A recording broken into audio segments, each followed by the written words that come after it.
Good morning, everybody.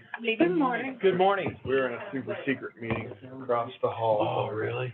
Started at 8:30. Where you have to put your cell phones in a basket? Yeah. Yeah. It's not secret if you tell everybody at the table that you're at a secret meeting. Yeah. No, we were meeting with, Correct. periodic, working on solutions. Maybe we don't do it necessarily on the month, because the month can be kind of Oh, yeah. weird as far as timing. Evaluating some research. That I think will Okay. aid us in more efficiency. Okay. SFG version 3.0. Right. Well, so our battalion chiefs were volunteers to career guys back in the day. And then the new chief came in 2000 and said, you guys are going to a shift. Hello, how are you? Okay, how are you? Good. Really respond to calls and do all that. Those guys left in the mid-2000s and then Talking with Sarah. our new group came in, they started running calls and doing command and all that. What's up, Gene? Now we're kind What's going on? of, and then, but they also have all these extra tasks. Yeah. So now we're at Told version me we had 3. a secret. Yeah? When I started here, like, we would high five each Anyway, other. Virginia at shift and change, 'cause we had a hike out. Yeah, they're, Back seem to be 2 peas in a We pod. We get 5 over the summer and we're like, whoa, yeah, and we had 5 Saturdays. For every crew in the district, we had ambulances come from the radio. We had 5 crews out on trails on Saturday, picking up people. So, Man. the point is, Not the the systems budget. changed This and is- how we structure this some is- of our stuff. This is protected. You guys look like you're at McDonald's. Same rate. Yeah. For the first 9 months. Yeah, just trying to figure out with that training piece, that That's was a why big you're Little table for the Right. two best nice sized piece. men, Okay, so this you know, eating so I would need to look at A lot of last guys year's. like just McDonald's, nice size. That's Yeah, the 2023 doing that budget. here. But, yeah, all of a sudden you have battalion. What I'm saying- Okay, so this is what we're gonna run, so what you mean, We're gonna have a battalion of which 3 means Indians. this Well- difference. That they want to do. Okay, sure. Help us around us because you need We're to going know to- each other. Sitting onto an island of yourself. Well, what I'm saying is, our revenues My are gonna way, go Yeah. up, And, just you know, over. they had to say, and we're gonna be we're down all on doing the same expenses. thing, you know? Okay. The same water goes on the same kind Yeah. of fire. I'm Yeah. just, And I then found with this everything useful in looking know, at You're Right, gonna but move this is up now at Yeah. and do what you do, 2, and sometimes you wanna do. over 2.4. Just go crazy. 2.4, which is then You that know, archaic. carry It over, is. carries us And- for the next 2 months. Yeah, well, So we got through it, but, you know. That we yeah, don't. it's brilliant. I thought it was kind of. Hey, come on. So then that, but I'm- Wild, so small, we had to. interest is. Good idea. Where's that money? I look. These are so good. Oh, yeah, they're great. They are. They're the best. Anytime Who you didn't want spend all the on money? there. Who didn't spend all the money? There's We some average stuff. difference. In my guess, I had jelly And first. so utilize that. money. Yeah. They were yummy. They Yeah. got sweetheart jelly beans. And it's like, well, somebody's Gotta gotta do it. Yeah, we gotta. But So- you can't get them. And they would do. Gone the source. And I was talking to them, I'm like, there's a candy holiday. What are we gonna do? There isn't really one. I said Halloween, I think. Yeah, there isn't one. It's for quite a while now. Uh-oh. So if it's. It was regular candy. But these are good regular candy. I know they're wonderful. Those and Tootsie Rolls, you can't go wrong, you know? Good Tootsie Roll, yeah. Walk away happy captain. Oh my God, yeah. They melt in the summer though. You can't eat them in the summer. Business Overwhelmed. So you budgeted it for 3 months. excuse, I don't mean to interrupt. Hey, Josh, is this ours? A speaker. Oh. The new speaker, sorry. So what do you do July? Yeah, because, Plug in here. because we were having haven't received requirements that some of the Right. towns had wireless mics. It's for the, The little mic next to pick up the sound. Nice. For the recording, I think. I'm setting a new password for you. I'll give you the new password and then. Really? Off, aren't we? Okay, you're awesome, thank you. Yeah, of course. You will notice a theme to my slides today, and I figured since it was an informal, quiet meeting, we would just go a little crazy A little with our fun, slides. yes. Very colorful feathers. Been hearing your voice. I'm perfect for these flames. Because to me, And then there it is. You're twice in a row. What the hell? that's what you have a reserve. I'm trying not to make a habit of it.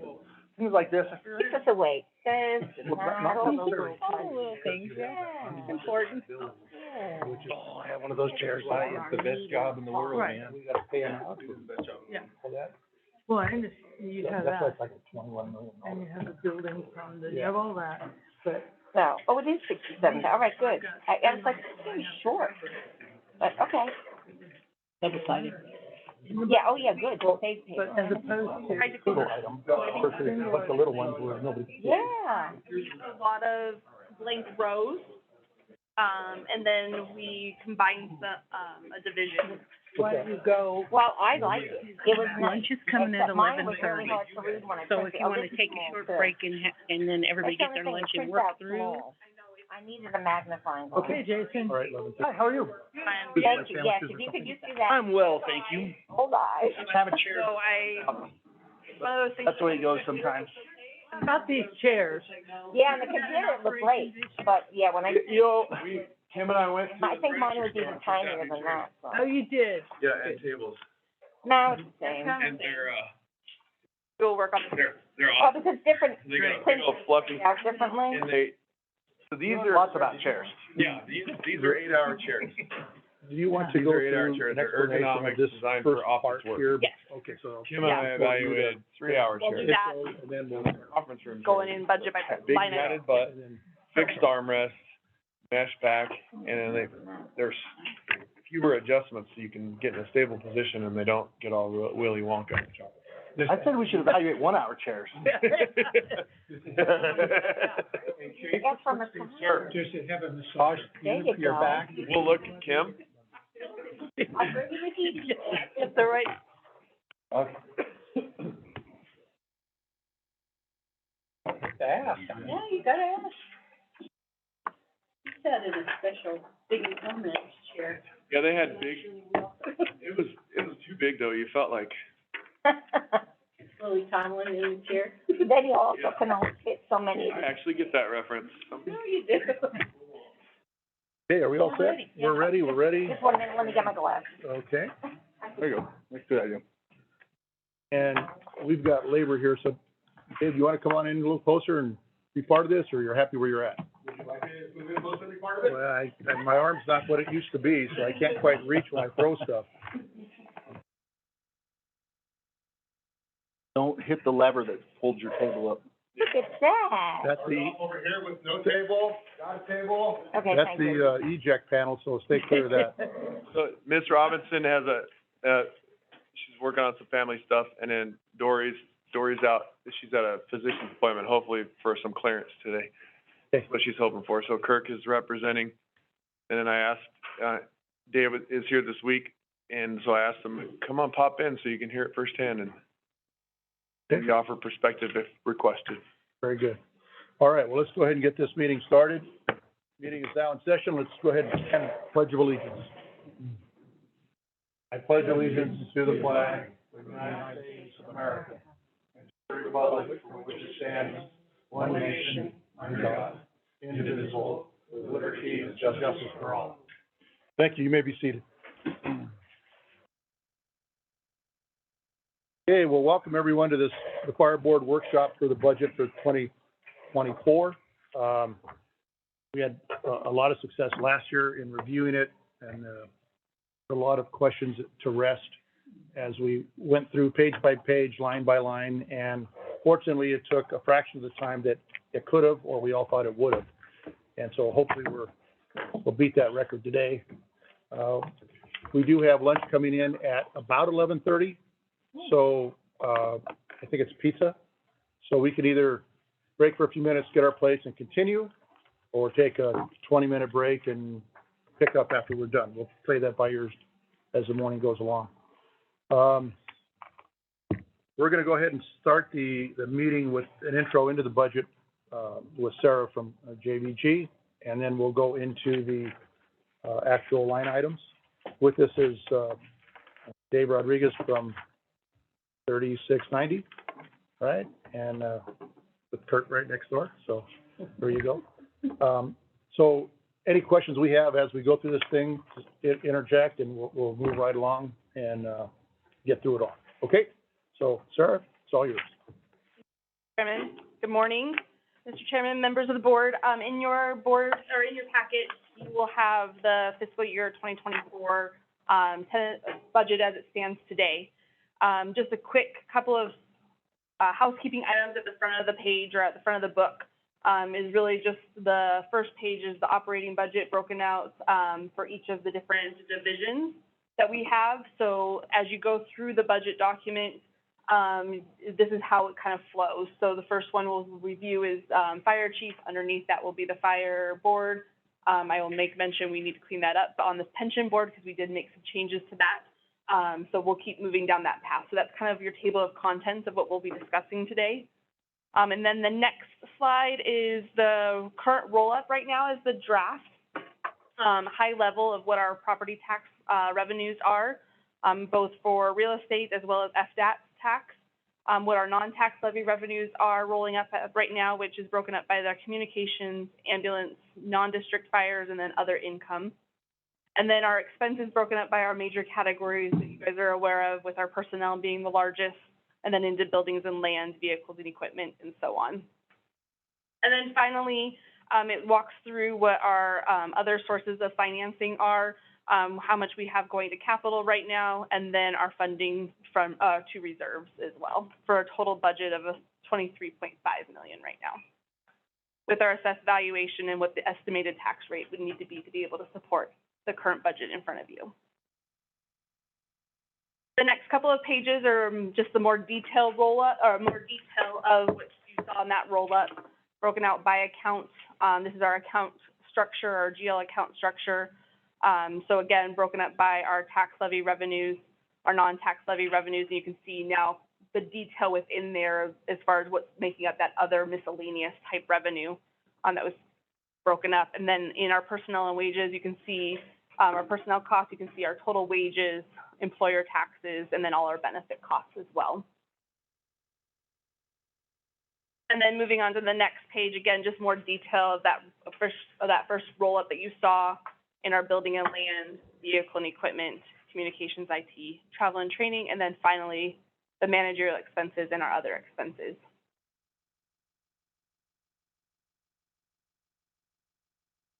The next page is really what our 10-year projections are. So one of the things that we really want to make sure that whatever we adopt in our next fiscal cycle for our budget, that it's something that we can continue to manage in the out years as well.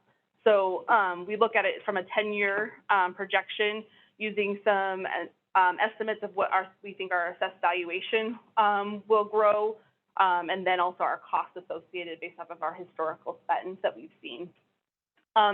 When we do these projections, I will mention that we are very conservative in those projections. We plan assessed valuation at a very, like a mild 5%, 3 to 5%, depending on which district we're in. And historically, we've seen greater than that here at this district. So while we try to be very conservative so that we're not running into any issues on anything that you guys approve in the budget, that it doesn't cause us problems in the future. Well, real quickly, looking at this scale here for the mill rate, it had a pretty good jump coming into the 2023 fiscal year, up to 2.59, and it's another significant jump to 265, and it's projected for next fiscal year to. But as we look through the 26 through 2030, it's very small. So it's kind of like doing this and then leveling off somewhat. And that's a great question, Chairman Soto. The big driver of that is really around the inflation that we've seen over the last couple of years and into this year, even into our fiscal year budget of 2024 that we are expecting to see. It can't stay that way forever. So while we've seen record growth in costs and expenses, we don't anticipate continuing to see that in the out years, and that's why it's kind of slowing down a little bit in those out years versus seeing that trajectory continue to grow. Is that more of a national trend that you're seeing with JVG? Yes. All right. And the next couple of pages are really more on just a summary of the divisions. So you'll see what each division, how it's broken down, what the approved budget was for 2021, 2022's approved budget and the 2023 approved budget, and then what the current draft is for 2024 and that variance to 2023. And again, that's broken up by division. In the, for the fire board, which kind of partial too, I see some big drops and big gains and drops and big gains. I'm assuming that correlates with the election years with that extra funding for the elections. It does, in the history, so that as you can see, kind of it goes up and then comes back down. That is related to the elections. And then, we'll get in, we made some adjustments in moving some costs around when we get into, the details of this. Okay, thank you.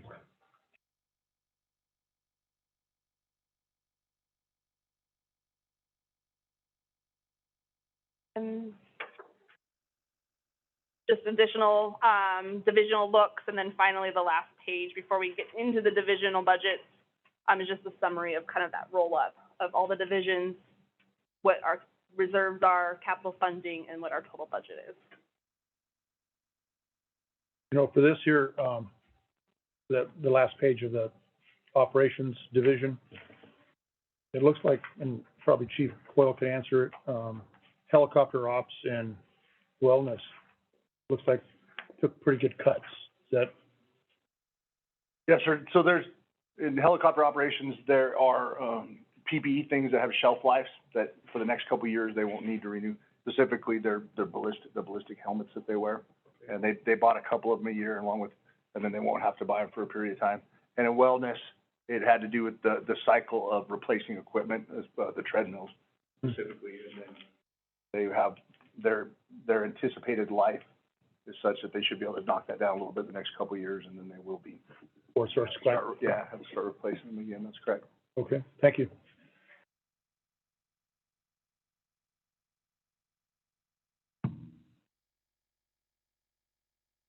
Page 9. So that's where we're at on page 9. Is there anything you wanted to mention about that? Just, that is the summary, so of all the divisions that we just went over, the last couple of pages, the summary of those divisionals, what our debt services payments are. We have none for this coming into this fiscal year because we will be paying off, our debt, in 2023. And then we have our reserve funding and our capital funding for our total budget.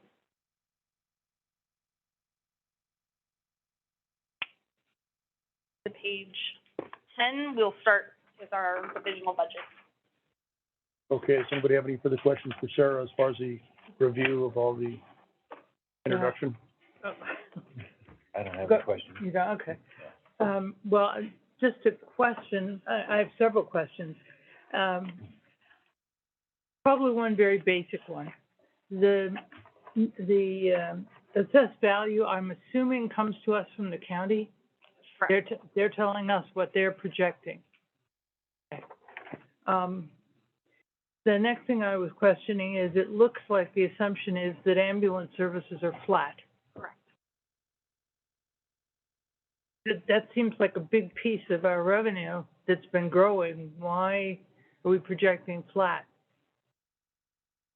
So to answer your question, Chairman, Board Member McNeil, board members, the real driver of that is related to the fact that our estimate is a slightly lower than what we anticipated from a budget perspective. So if you look at where we are today for fiscal year 2023, compared to budget, we are running a little bit short to that budget amount.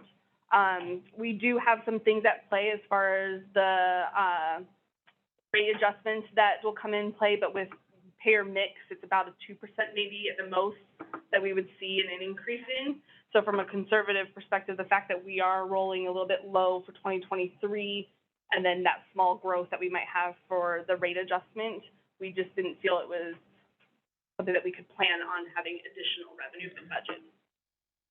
Is that partly because we realized the increased revenue when we changed how we're processing our bills, and we don't have a lot of use history with what that looks like under the new rate?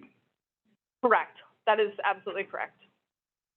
And again, it's something that we can see as, you know, we go further into the year and we see more coming through at that rate. We can definitely make some adjustments and amend if we need to. But at this point in time, with where we are fiscal year 2020, big growth opportunity for next year. So that leads to my next question, which is on the next line, which is the non-district fire revenue has a huge jump. Correct. So again, the kind of the opposite story, right? So, if you remember in our board packet that we talked about last week, our, historically, our wildland revenues and our wildland deployments have been higher than what we had budgeted. What that does is it causes us to have various explanations to you every month on we are doing more wildland than what we had budgeted. We aren't changing our wildland process as far as going out on deployment. So historically, we've been seeing that revenue come in. So we did update that based off of our historical trends for wildland. I will mention on that comment though, wildland revenue is our policy that we do not balance our budget based off of wildland revenue. Meaning what happens is we take a look at what we estimate our wildland revenue going to be. We look at historical spend of how much we spent on wildland deployment costs, which is that your labor, your travel costs, your fuel costs. We look at that kind of average and figure out what our gross margin has typically been for our wildland deployments, and that gross margin we plan back into the budget as a spend going in to spend our capital. So if we bring revenue, wildland revenue up or down, it really doesn't change. It'll change the revenue and the expense numbers, but it's not going to help balance the budget, so to speak, because we don't want to factor, if we say we want $1 million in wildland revenue and we have a great year that we have a year that we're not going on wildland deployments, we don't want that to impact our maintenance and operating budget. So there's quite a few districts out there that balance their budget with expected wildland revenue. Jerome Fire relies heavily on it, and our fiscal approach is as stated. You know, if we have excess dollars at the end, you know, after we pay out, you know, what we have to do to support the wildland program, it goes into our capital investments. And just to go back to the ambulance revenue, we had decades of trending with in-house ambulance billing, and that allowed us to be a little more aggressive with pursuing how we assume what we're going to get in revenue. And then now that we have got the outsourced company, I'd say another year, maybe two of normalizing, you know, how they generate revenue, how they expense out our ambulance billing to really get a good trend line. And then we could probably get a little more aggressive with assuming increases. And so the wildland's the converse of that, where we've had enough trend line where we're being more aggressive with assumptions. The revenue for, correct me if I'm wrong, but the revenue for EMS billing is up under the new system. We're just not sure how much up. So it's a better deal for us. Well, you know, No, we just can't be as accurate about it. yeah, we're making more than what it's costing us to. Yeah. The revenue, we're collecting more revenue than we did when it was in-house. However, we don't have enough of a history to trend it to where we can get a little more aggressive with it. And I appreciate the fact that wildland is not included, because if it fluctuates so much, like last year we had trucks out 4 weeks ago, and this year we probably won't get trucks out till maybe a month from now, you know. So, but there's something I don't understand, and forgive me, but when you say it isn't included in the budget, and yet it's here, and it is part of the revenue projection. So when you say it's not part of the budget, help me understand how it's not part of the budget. So what we mean by that is, so we factor basically 100% revenue and 100% cost. So if you look down, so we have the revenue, and then we also have our wildland wages planned in our salaries and wages for the wildland deployments. We have our wildland fuel planned in our fuel costs, and we have our wildland travel costs in our travel and training line item. So we make a profit on that. That profit is it's probably about, let me see, actually I have it.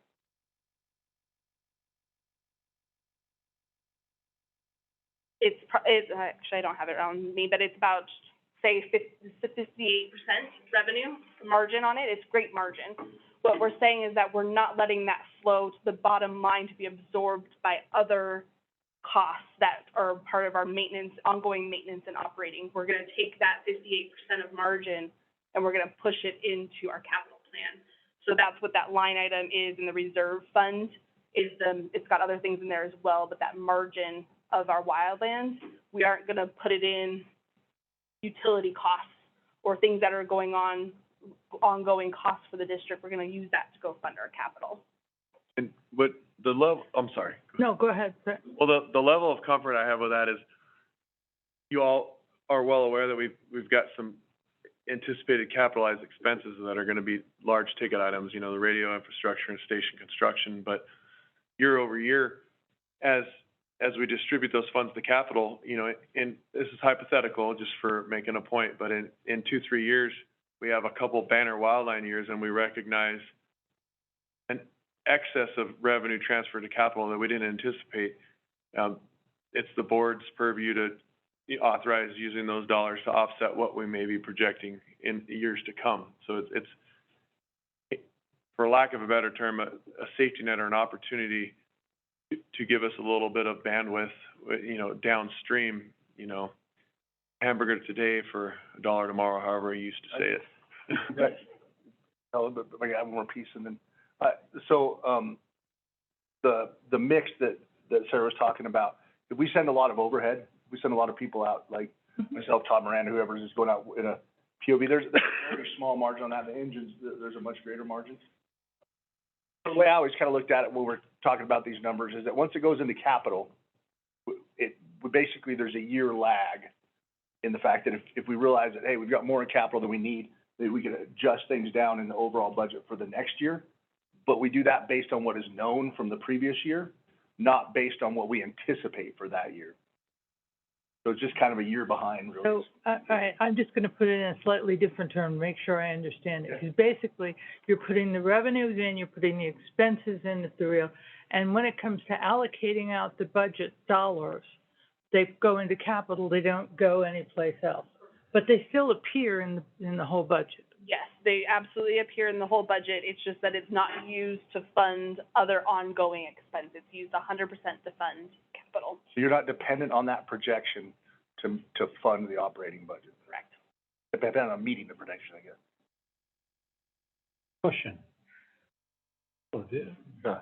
It is kind of, it confused me the first time I saw, because when I was in charge of the wildlife program, I was like, hey, we made a lot more money than our trucks last year.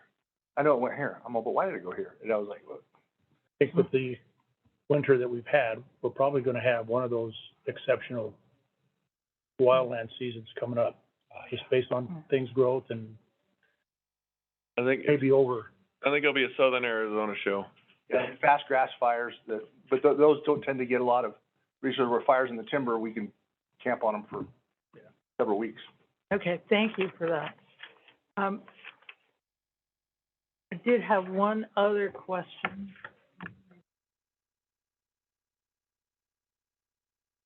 Oh, I know, the other question was on miscellaneous revenue. Oh, another biggie. So let me get that one real quick. On page 3, right? Yeah. Okay.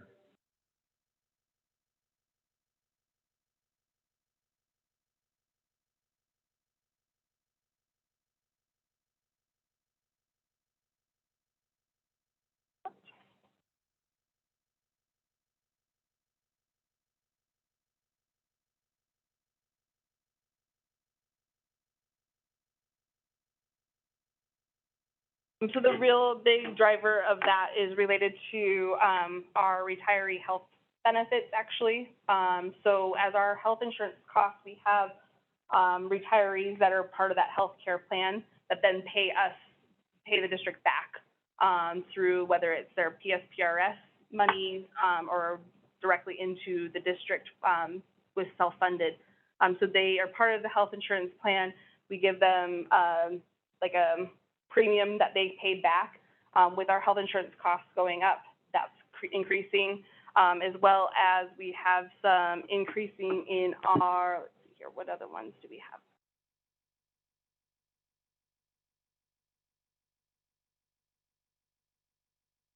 have? So that's kind of like a grant thing, like the way it is with grants. So even though we get all of it back, if we don't show it in the budget, we can't take the money in that we Right. get back. And then our other big one is our Prop 207 monies that are rolling into that, account too. So in the past, when we did last year's budget or this fiscal year 2023, we had just started receiving, the Prop 207 money. So we didn't have a good understanding of how much we were going to get. It's variable, right? So, what we did is we used what we saw come through in December, and we basically doubled that because we get 2 payments. We get one in December and one in June. So that's how we factored that in. Thank you. Are there any other questions at this point for Sarah? Yeah, just a point to make, you know, when our budget is at 23, as it's stated there in the green column, that's what the public sees and that's what they're thinking they're paying, but it really is less than that because of the non-tax levy revenue that we get, which drops it down to 19 and change. Correct. But we have to report that and show it, so. Okay, there aren't any other questions unless there's anything else that you have. Is there any other pages we need to go through? Yeah, lots of questions. Okay. Any other questions?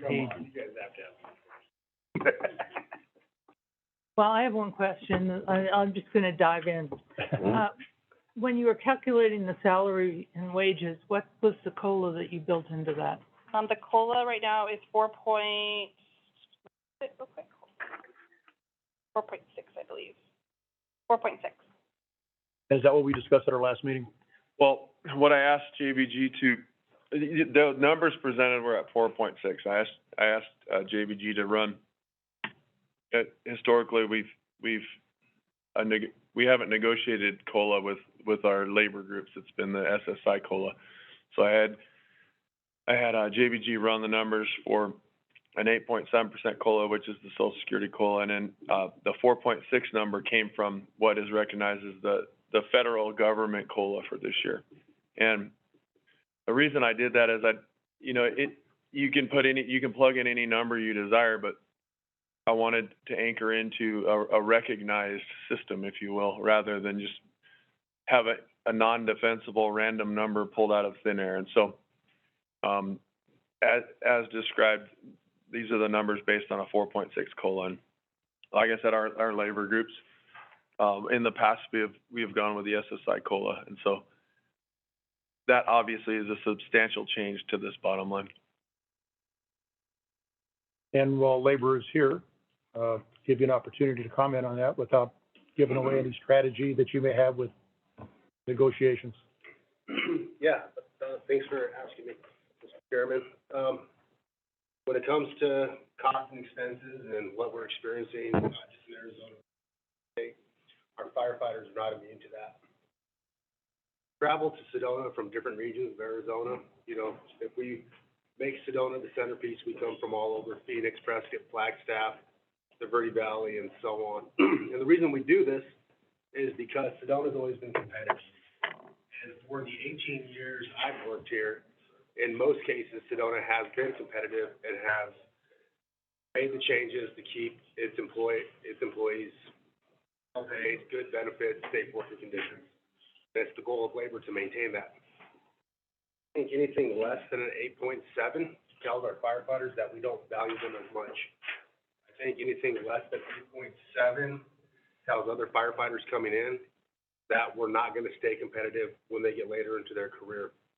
I think this 8.7% off the SSI, that's what we've used for past practice. That's what we've used for the time I've been here and the negotiations I've been part of. And I do understand, what that does to the budget. It brings the mill rate a little bit over $3. But as we project out over the next 10 years after that, we hit that, it stabilizes a little bit and stays down. I know the cost goes up. I know the possible political ramifications of that. But when we talk about recruitment and retention, I think this is one of those things that's very important that the governing board consider, and we continue to invest in our employees in that manner. Now, that's not to suggest that if something is outside of this, that will compromise relationships or change our relationships or anything like that. We'll continue to get back to work and do our job and continue to work with members of management and the governing board in the same fashion we always have. But I urge you to strongly consider the 8.7 cost. Just, Mr. Chair, members of the board, if I may, as part of our meet and confer process, we enter into good faith negotiations with the various labor groups represented at Sedona Fire. And, first of all, Mr. Soto, I appreciate you, engaging labor and getting, you know, a firsthand account of their opinion. It's not lost on me that my job is multifaceted, but when it comes to this particular process, I believe my job is to be the conduit of information between the governing board, who represents our citizens, and the labor groups who represents our employee groups. And you've heard the message that they've presented, and my expectation, the intent of this meeting, for me at least, I know for the board, it's to better understand different aspects of the budget, but for me, this is a great format for us to have open dialogue about philosophy. And, you know, I appreciate labor being here to hear it direct, but ultimately, you know, we have meetings scheduled this week and will through the approval of budget. And with that open dialogue, I hope that I can take the message from the board and work with labor to come to a consensus that is valuable for all involved. And I can also say that I'm proud of the fact that the folks that are representing our labor groups, I can tell you with great assurance, do appreciate the fiscal impacts that every decision you make has on not only the budget, but our taxpayers and the employee group. So thank you. You know, the board directs our focus through all the operations of the district, through the chief. And in the 8 years that I've been on this board, this is the first time we've had labor actually attend and able to speak. And we've never heard the labor's point of view of it. We have direction as to where you're proposing. We now see it from labor. I have 100% faith in the chief to come to an amicable number, whatever it may be, that we would support. Obviously, we know that at the upper limit, it's going to have a major impact on the budget. At the lower limit, we're already in an increased budget. So it'd be a matter of how we find that happy medium. So, and it may not be a happy medium of a COLA number. It may be a COLA number that one wants over the other, but there's going to be other items that are going to be lessened. Other items are going to be lessened rather than increased, so as we can meet an overall amount that we all agree on. So if I were to give direction at this point in time, I would say continue with those negotiations, and we will operate as we have in the past through the chief. But I do appreciate hearing and having labor have a voice in this workshop for the budget. So, and for the sake of the newer board members, Mr. Soto spoke to the fact that this is a unique environment having labor here. It was intentful. I took a gamble, frankly, and full disclosure, full eyes open to our process. Now, going forward, how this pans out is, as you know, we have presentation of the budget in the next board meeting. We have tentative adoption or modification and an intent to publish and adopt. And in concert with me working with the management team and the project managers to develop needs for the district based on projections and everything else, and working with JVG, we are regularly working with labor, and there's a teaching piece, there's a negotiation piece, there's a fist pounding piece, and there's passion, there's emotion, and there's practical approaches involved with the process. And so while, you know, we have a presented budget, we have a presented inputs from labor, I just want the board to be clear that we go back to the table and go back and forth, and, you know, there is the potential for impasse, but that is not our goal, and we haven't ever gotten there, and so my desire is to not do that, and, because of a lot of our decisions on wages and benefits are based on, you know, there's some analytics out there, and there's some studies that occur, and our intent as a management team is this year to do a real comprehensive total compensation study of the totality of our district to recenter where we're at. Traditionally, the job's been pretty easy. Wages, you ask, hey, what do you start at? What do you end at? Vacation accruals, what are your vacation accruals? Sick leave accruals? And it's been fairly easy to determine if we are at a market average for compensation and total compensation for our employees. This environment that we are in right now is unfamiliar to me, and while we wanted to have an internal wage study and total compensation study completed for this year's meet and confer process, after consulting with Chief Coyle, we felt it wasn't practical for a lot of reasons, and some of those reasons are, I indicated it to you yesterday with the email, if you saw it, cities are offering money to help buy houses and remote work opportunities, and just the creativity of incentives to come to rural environments across America. There are cities and towns all across the United States right now that are building neighborhoods for firefighters and police and teachers, and I'm not proposing any of the above mentioned, but my point is for us to do a good comprehensive total compensation study, we decided to slow roll it, if you will, because our environment, the public safety, the government environment, and the private industry incentives that are creeping into government, it's new territory, and I want to ensure that we're prudent with our approach, and we're fiscally responsible, and we're really evaluating what's what. Because if you told me a year ago that City of Sedona was going to throw anybody $40,000 to help buy a house in this community, that wouldn't even have entered my brain. And I'm not saying it's a bad thing. It's amazing, but point is we don't know right now, and so this total compensation study is going to help us better understand. And so the commitment is to continue to look at what's out there and what we can best do to support fiscal responsibility and our employee group. Well, thank you. And then I'll give you guys one last opportunity to comment while we're here, and then we'll move on. Mr. Chair and members of the board, thank you. One thing that I would say that's new to this year is, I don't even know if it's new to this year, but the process we're having is different than it has been in the past. And that's because of Chief Mazzoulis, that's because of you guys. You've listened to our voice, you've heard our interest in collaboration and participation, helping to become better educated, like Chief said, that when we're in these rooms, I don't know everything. You know, I'm a captain in the village. I'm not exposed to the budget as much as I should be. I'm our union president. So I deal with putting out fires a lot of the time, and very rarely am I able or available to be part of the process in this in-depth. And Chief Mazzoulis has done a great job of educating us. And the other component, we're aware of it, like I talked about, the political side of it, and that's the pressure you guys face.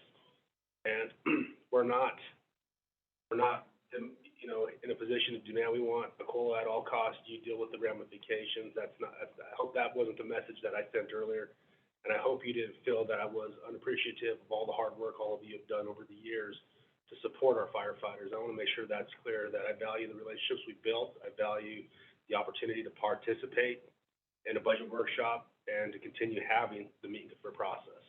So I didn't want to sound disrespectful or ungrateful, but I do appreciate what we do have here in Sedona, and my goal as our labor rep is to continue improving those items and continue building on what was laid down before us and the ball moving forward. So thank you. And I also want to be clear that the ASCA, the support staff labor rep, was off dancing around the South on vacation, so she wasn't uninvited. She's just unavailable, taking a much needed vacation. Okay, well, it is. not our desire to get involved in any of this stuff. That's what you guys do. And, but it does help educate us in some of the thought processes that are going on. That may help us, come to a decision on whatever that number is going to be as far as the COLA. But, direction for the chief is to continue on with your negotiation with labor. And we look forward to, a resolve in whatever we come up with. Chairman Sedona, is everyone on the board aware of the confidentiality requirements for the meet and confer process? To negotiate in good faith? I just didn't know if that was. I may not be fully aware of it, but that's why I open it up without giving us any inside. Yeah, so, I mean, to park on this for a minute, essentially what we do is in a year where we in the past few years, we've done 2-year contracts. And so essentially what happens is both labor groups survey their membership and it's call it a wish list or a top 10 or, you know, what would you like to see? And then in concert, management, or at least our current philosophy is, you know, we're looking at industry standards. We're looking at what's trending. And then we're looking at wants, needs of the district. You know, we have a unexpected capital. That was the problem in the past. Now we have better forecasting thanks to my predecessors. But ultimately, we come up with needs of the district. And we truthfully have, obviously from a recruitment retention standpoint, part of our needs of the district is to make sure we're compensating appropriately. Then when we come to the table, labor will then ferret down, you know, because we have some newer folks and they come up with some we want pink shirts, you know, and well, that's not really a negotiable. We just talk about it. So, and I'm being a little facetious, but ultimately they'll parrot it down to these are the 4 or 5, 2 things. Sometimes it's none that we want to work on this year. And then we sit down at the table and we start to align, you know, put numbers to it and align. Well, hey, I kind of wanted to do this, and you guys want to do this. If we tweak it a little bit, it's the same want, and so we push forward. And so that's kind of how we go. But there's a group that represents across our labor group involved. ASC's a little different. They're a team of 1, and then we continue to hone those things. And feedback like this from the board is critical, and to determine where we need to go. So that's the gist of it. But Does that address the point you were making? Because, you know, I was thinking about when Chief Bazulis was using some mitigated speech to talk about it earlier, that if everyone wasn't aware that. I'm not trying to be. That he has to maintain confidentiality, you know, negotiate in good faith, it may sound a little, Oh, we got it. We just, like I said, I'm happy to have labor here to participate.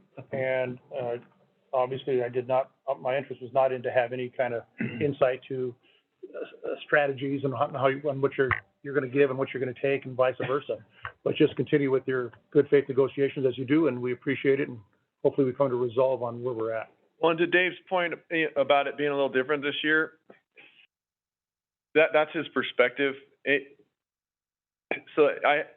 feels more like the relationship I had with the labor president with a previous chief, Matt Schobert. And he really, you know, he prepared me for the future by showing me behind the curtain, and that it worked well for me. And so, you know, when you get into a new unfamiliar job where I'm at, it's getting less new. My comfort zone is to do what helped me for others, and then it might work too. And so that's kind of where we're at. So it's not I didn't dream up anything special. It's something that worked for me in the past, and I'm trying it out. We'll see what happens. I appreciate that. Thank you very much. Mr. Chair, I have a question for Yes. you. And I don't know if it's inappropriate, please tell me, but it seems to me that it would be useful to us as a board to understand a little better the implications of the range of possibilities that may come before us. You got the 8.7 sheet? In the next round. And so. Like, I think you're right. I think, you know, we would probably need to see incremental from the 4.6 that we're talking about to a 5, a 6, a 7, and an 8. And that's something that we would need to look at. Thank you. As well as everybody else. Thank you. And that's, I'm not going to pretend to know, but that seems easy because it's each percentage equals a dollar amount, right? So you can, okay. She's all, shut up, dummy. I'll get it to you. All right. And that, in the way the template works, it fully burdens that cost, so it's not just, you know, the increase from the 4.6 to the 8.7. It's also, okay, that it impacts workers' comp, that impacts PSPRS, that impacts all of that, so. Thank you, Sarah. All right, good point. Okay, before we get into line items, it is 11:45, our lunch came. If you guys are all in agreement, we could go grab our plate and come back and continue working, if you guys are good with that. I can eat lots of different With places. that? Okay, well, let's do that. Let's go ahead and take a 10-minute recess to get our, 5-minute recess to go get our plate and come back and reconvene. I get them, I'm a little bit.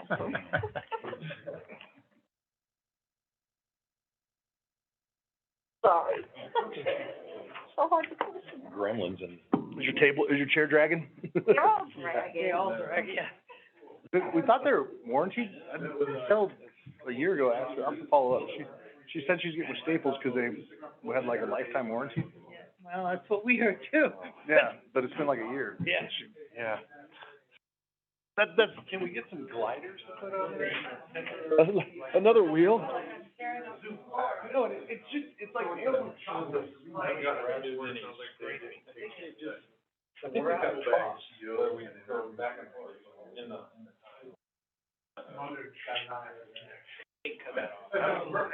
They haven't done anything official, they're being very. Mine's pretty good, I mean, hydraulic. Wow. I'll tell you about the story just for one. You're when I was working. We'll put it back on the road. Yeah, we've had some catches. Very. You know, my message is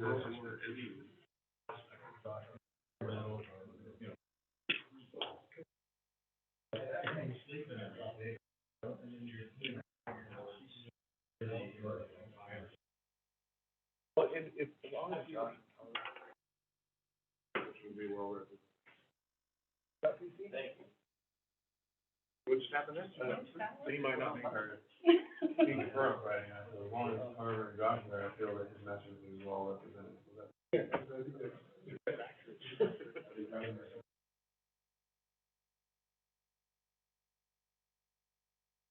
Friday morning, picking up every.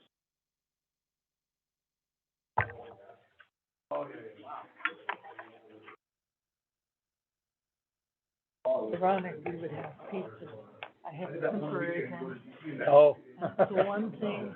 You can't eat, huh? Well, I can eat it, but I never knife and fork a pizza, but today we're knifing and forking a pizza. Well, if you gotta jump out and head over to the ladies' room to refix something, No, I was have not, at it. if I have to do that, it's good, because it's right in the front, and it's. Oh, geez. Yeah, okay, so, gotcha. I'm just going to do what I never would do. I laugh at people for doing. Hmm.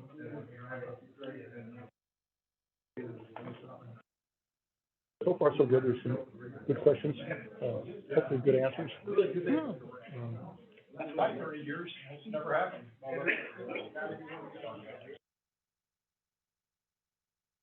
That's why I want. That's why I thought, what if we just did like a COLA bank? It's almost a guaranteed 3% every year. Yeah. Even when it goes down. Unfortunately, you and I are in the generation that would value that. Mm-hmm. What is that would be called, will you have that assurance?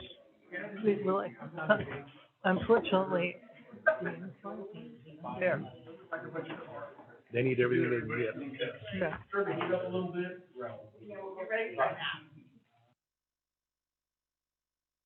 I drove 82 miles. That's what I did. If you need salad dressing, Sure. Well, we made progress just in that. there you go. Thank you. Anybody else? Great question.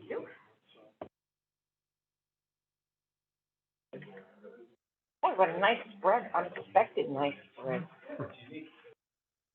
Now all we have to do is not get it on a worksheet. Right.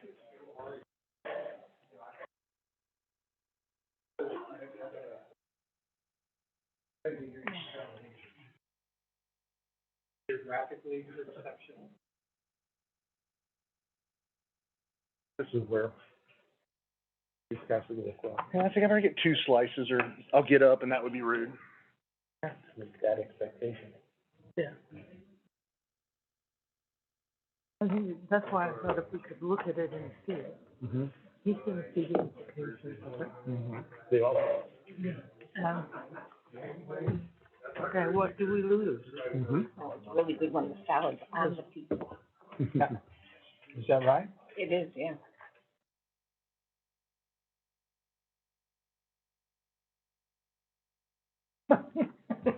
I can see So are my, you back on the air now? think so, yeah. Good. I have a whole new name, but I can't tell you what it is. As long as you know what it is. I'm gonna have to get a tattoo, so I won't forget it. And Kim needs to know who it is. Oh, that's right, she is gonna need that, huh? I bet he didn't tell her.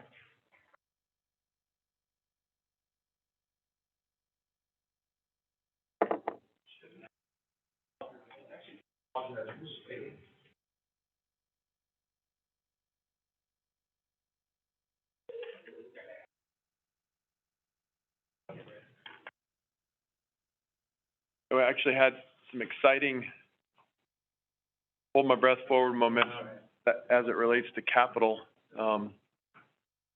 We've got a vendor that's gonna catalog our sites in a week and a half. And the reason it's important, this is a radio site. Yeah, our radio site. So this is a leap, because it just defines scope. Bob has a really high comfort level working with these folks, and I don't wanna jinx it, but we'd be very close to, okay, we need this much to get this going. And, they've secured some local contractors that Bob's evaluating, to expedite some things. We have 4 of the 6 water numbers. Yes. 2 more numbers, huh? And it reinforced, I mean, I trust Bob to the end of the earth. And he is so technical, sometimes just translating that to understandable speak. But when these 2 guys, one of them's from Canada, he's the radio engineer guy, and the other guy's the representative from the companies. When we took him into the radio room here at Station 1, and the engineer guy, who's got a pretty flat affect, looked at the equipment rack and let out a little chuckle. He's like, wow, you guys weren't kidding, eh? So. That's always scary. Yeah. No, and you know, that was my first reaction, like, oh crap, it's worse. But they're like, then they come at you with, no, it's the Quamus, Washington, we did complete system build on a system almost exact like this. And then over in here, we did it here, and over here, we did it here. So these guys are pretty dialed. It's certainly the sleeping dragon, though, because you can defer costs on telecom infrastructure, and you probably get away with it. You know, if you're chief for 5 years, the whole time which is the average shelf life of a chief, right? And then you do that 2 times in a row, like we've done for the last 10 years, and Gotcha. when it comes home to roost, it is costly. We should invest in more string and pull it tighter. No doubt, Yeah. I've got a pallet of duct tape and baling wire en route. Unbudgeted expense, but Okay, well, we're gonna move forward, understanding that we're probably gonna ask of somebody, and they're gonna be with a mouthful, so. Mm-hmm. So I'll be a little patient, take a deep breath and go. Okay, from this next part here, what we're gonna be going through, and basically the balance of the report, the budget, is just to review page by page. And if anyone has a concern on that page, now's your turn to speak up. And as we go through this, we'll find that not every page is gonna have a concern. Some pages will have multi-concerns, but we will plow our way through it. So, anybody have any questions or points before we start? I do actually. I feel like I know the members of the board pretty well. I almost shouldn't have to say it, but ask the hard. I mean, as newer board members, if something doesn't click, please ask. And I would love to get in a position where I don't know the answer. And so that we'll both learn from that. And so, if anything's like, I wonder why. Like, I had to look up what does GL mean, and they kept saying APAR, and I'm like, yeah, APAR, that sounds good. Let's take a look at APAR, accounts receivable. Oh, these things mean something. So. Yep. I've got a couple of those in here, so. Okay, this budget actually begins, on page 10 of 67. That sounds like a lot of pages, but actually it isn't. Less than last year. Less than last year's, and maybe because the font is smaller, I don't know. So with that said, beginning with our fire chief on page 10, do we have any questions or concerns on that page? Okay, page 11. Page 12.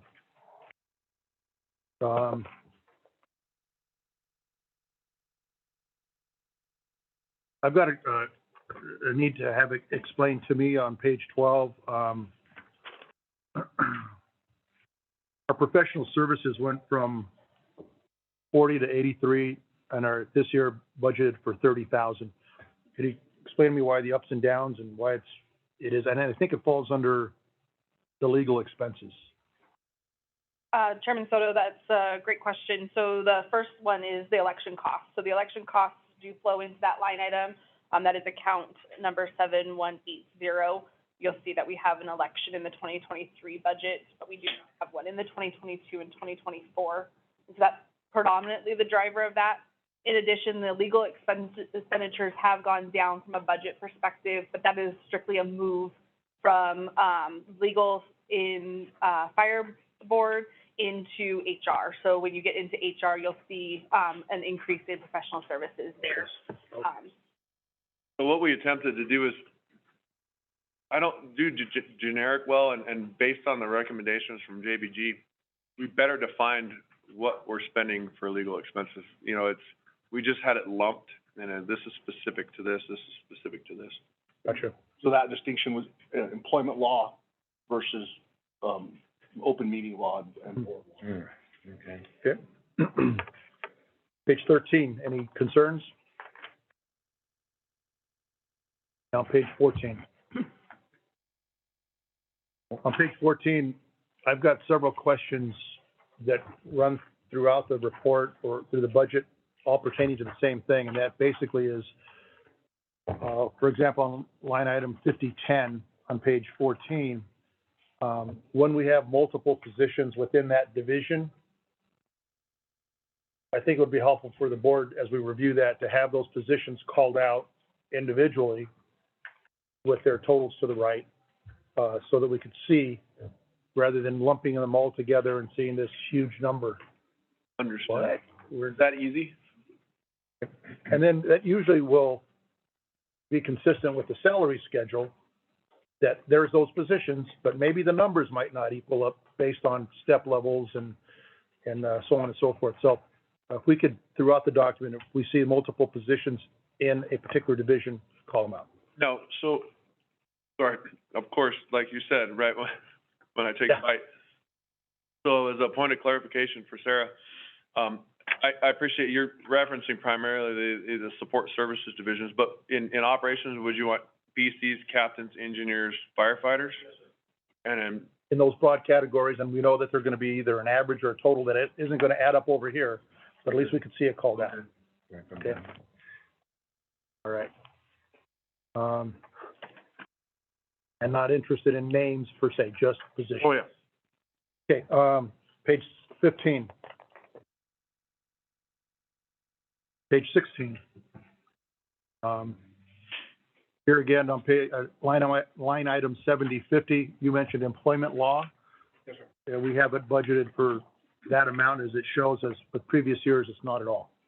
So why the jump?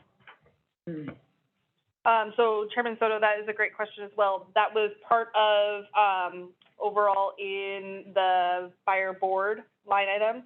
So that's part of what we pulled out of the legal fees, Okay. over there. So it was rolled up into those numbers for previous years, whereas now we're segregating that out and calling that specifically related to employment law and loading that towards the HR budget specifically versus the fire board. Okay, so historically now it's more appropriate to be here under that line item title than to just take it for granted somewhere else. Yes, sir. One of the things when Joe and I, I saw your mouse is full, we were talking about was that, as we're looking at trends there, if we all of a sudden see that we're exceeding that in the employment law, then, you know, or even just that we're not reducing in the employment law, like we're asking questions about what we can do. Is there an education component for personnel? Is there a way to address issues in a different manner that doesn't prove so costly, you know, whatever that is? And when it was all rolled into the fire board, it didn't, it didn't suggest the need to evaluate because it was just in that one lump sum item, and somebody could attribute it to, oh, that was more Whittington costs and not my stuff, when in reality it was somebody else. And on the same page, 16, line item 7100, liability insurance under HR. I'm assuming that number is for the whole district. Is that correct? And not just that unit? Correct. Okay, thank you. Page 17. Hang on, just one, I have a quick question. Okay. It's just, it may be leftover to typo, but I see in here Arbinger, and I don't hear anything about Arbinger within the organization these days. Are we still doing it? As a matter of fact, we're doing it on Friday? Yeah. Is it Friday? Yeah, this Okay. is the new Hires? Okay, good, thank you, just a question. Yeah, Kevin Rodriguez is doing it on Friday with the new hires. Yes, we're still introducing Arbinger to new hires, and we're still, you know, giving them that foundation of communication. And for those of us that, you know, find benefit in it, we continue to use it. Good. And is that still being annually, annual training or just to the new members? Does that work? It's to the new members coming into our organization. I have, But it's part of the retool training too, is to take off the shelf, if you will, and, continue to Sustain it? sustain, yes, there's the word. Got it. That's why they're a team there. Would you? okay.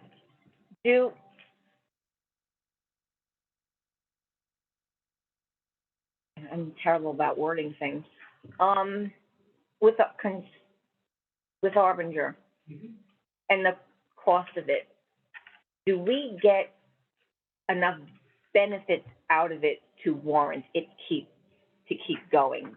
I don't feel it's necessary. That's an interesting question. So calculating ROI on behavioral things and treating each other better is a challenging task. This is subjective. I think we do. Mm-hmm. And the reason why I think we do is because if we look at the root causes of some of our more costly issues, then a lot of them improve interpersonal communication, seeing others as people and not as objects. A lot of the philosophies in Arbinger are, if applied, would probably have mitigated a lot of those situations. And I kind of have a need to confess here. There was what, in my view, and I think what employment law would say is a view that there was a misapplication of Arbinger to become a performance management tool that was attempted some years ago, and that's where we lost momentum. Okay. I think there is certainly an opportunity to institutionalize it more, just because it gives you that common language about how to treat people. So I do, me personally, I think it has utility. Yeah, and the cost has been significantly reduced from our rollout, and like I said, I fully recognize that we've got a few programs that we've let shelf, and, that's what we're working on, and the intent of restructuring some of our, you know, how we're managing programs. as made evident in the last board meeting. But the intent is not an all stop, because we have to keep moving forward, but, we're dusting off all the books. We're going through them. We still like the content. We're gonna redistribute and reengage, and if it doesn't make sense, we're not gonna him and haw, we're gonna throw it away, whatever said program is, and redo. I appreciate the question. Yeah. Okay, well, 'cause in the past, I have actually gotten feedback from firefighters that they didn't feel it was necessary. And I just thought everybody that we hired already had such a good attitude, so I was wondering if it was necessary. What this does for me as a company officer, as a basketball coach, as a parent, it allows me to stay interested in the people I'm responsible for leading. You know, not everybody finds that opportunity through Harbinger. For me, it creates a level of awareness, willingness to be aware of how I'm impacting others, and then the willingness to check myself to see where I'm at fault to fix that relationship. Do I think it could be better used in Sedona Fire? Yes, I do. And I think abandoning the program with our new hires will just, you know, it'll create a barrier to that next generation of firefighters. Okay. And when we talk about organizational behavior, like they were saying, you know, it's one of those things that problems can be easily resolved by being curious about your behavior towards someone else. And if we can refresh and remember that when we interact with others, that alone is gonna save, you know, get a better return on our investment, so. Okay. All right, no, this is good feedback, and I was just wondering, so. Participated in it as well, and, learned a lot. Things that should have been done in the past when I was working. Because you can prevent a lot of things knowing what Harbinger is telling you, and like what you were saying about interaction with people, because I was in a small city, small department, and we got called the stepping stone, because everybody was coming around the big cities and getting a couple of years and leaving. And did they really make good connections? Probably not. Mm-hmm. And like prevention was the first word that came to my brain. It's like, okay, if everybody goes in with the same attitude, should be pretty easy. Not perfect. I have one quick question on a totally other subject. On, under 5160, there's a division, cancer screening, and it says grant pending. Does that mean it's awarded? No, No. so it's a comprehensive, well-recognized cancer screening for our staff, led by Arizona Fire and Medical Authority, an organization down in Phoenix.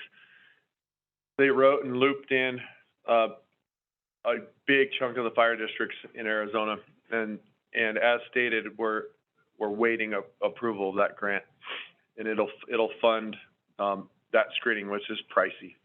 You have a high probability of success, so, at this point. Okay. They did well with it last year, and it's the, you know, post-traumatic stress and cancer prevention are kind of the big ones in the fire service right now, so I have a high level of confidence in it.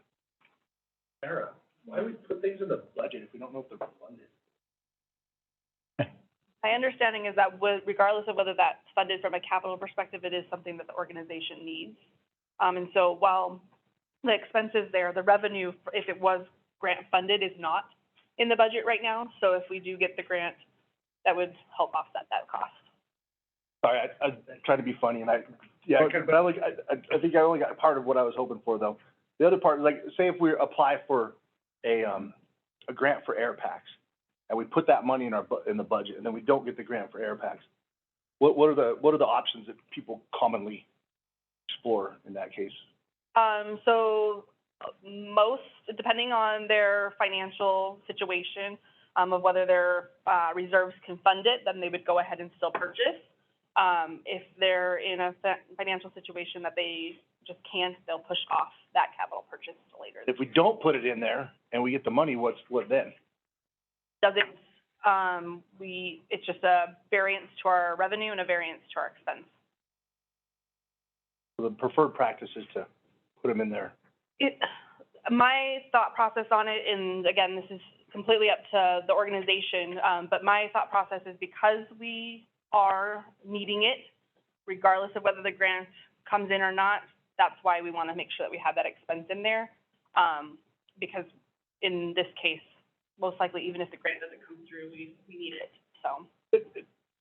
Thank you. So one of the reasons That becomes part of the non-tax levy revenue. yeah, sure. So one of the reasons I said that is because there's times where, you know, like in my mind, signaling for a very expensive purchase that we need it, and that we've recognized the need, and that we're pursuing, like, if all of a sudden the radio infrastructure thing comes back, and we're like, all right, we don't have to do it all this year, but we're gonna need to do it in the next 3 years, then we say, hey, we're gonna try for this grant this year, and then next year we're gonna have to fund it, and so, kind of introducing things along the way and showing that we're trying to get them. Conditioning us for it. Yeah, well, so it's not a surprise, right? And so it doesn't seem like it was something that we were just asleep and, oh yeah, we need to spend $5 million on.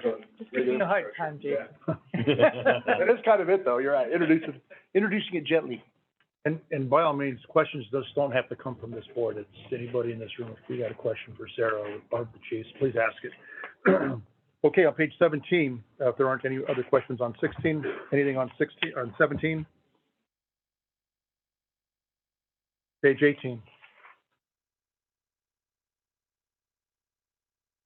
Page 19.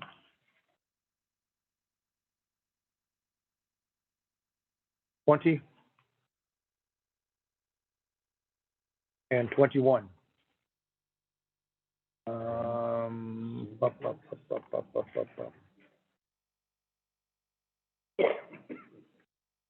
Okay, page 22.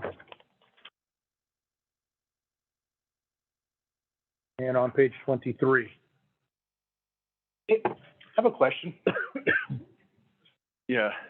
So, when it shows those numbers up there, do we ever say we have estimates for previous years? Do we ever give actuals for any of those? I know there's some KPIs, and I like KPIs if they're useful, but I think sometimes, you know, it's kind of like strategic planning. It's a It's check the box kind of thing. It's like a secondary strategic plan that is anchored into nothing And to describe. Yeah, I was just kind of wondering how the board feels about that, because I could see the potential there being a mixed message, that there's something that's a cut and paste template that's in there. And especially if we don't report what has occurred. But in reference to that very thing, with these numbers in these boxes, it's like, well, they can't possibly be the same every year. Did they just move them across? Sure they are. Oh. It's okay. But maybe they should be just a little bit skewed one way or the other, just as long as it looks like you guys are looking at them. Here, it's just like someone just, oh yeah, it was last year, put it in for this year.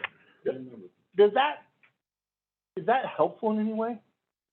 It shows me a workload. It shows me a direction the community's growing one way or the other, or decreasing. Is the call load more or is it less? You know, and yet I see the salaries going up and the membership increase.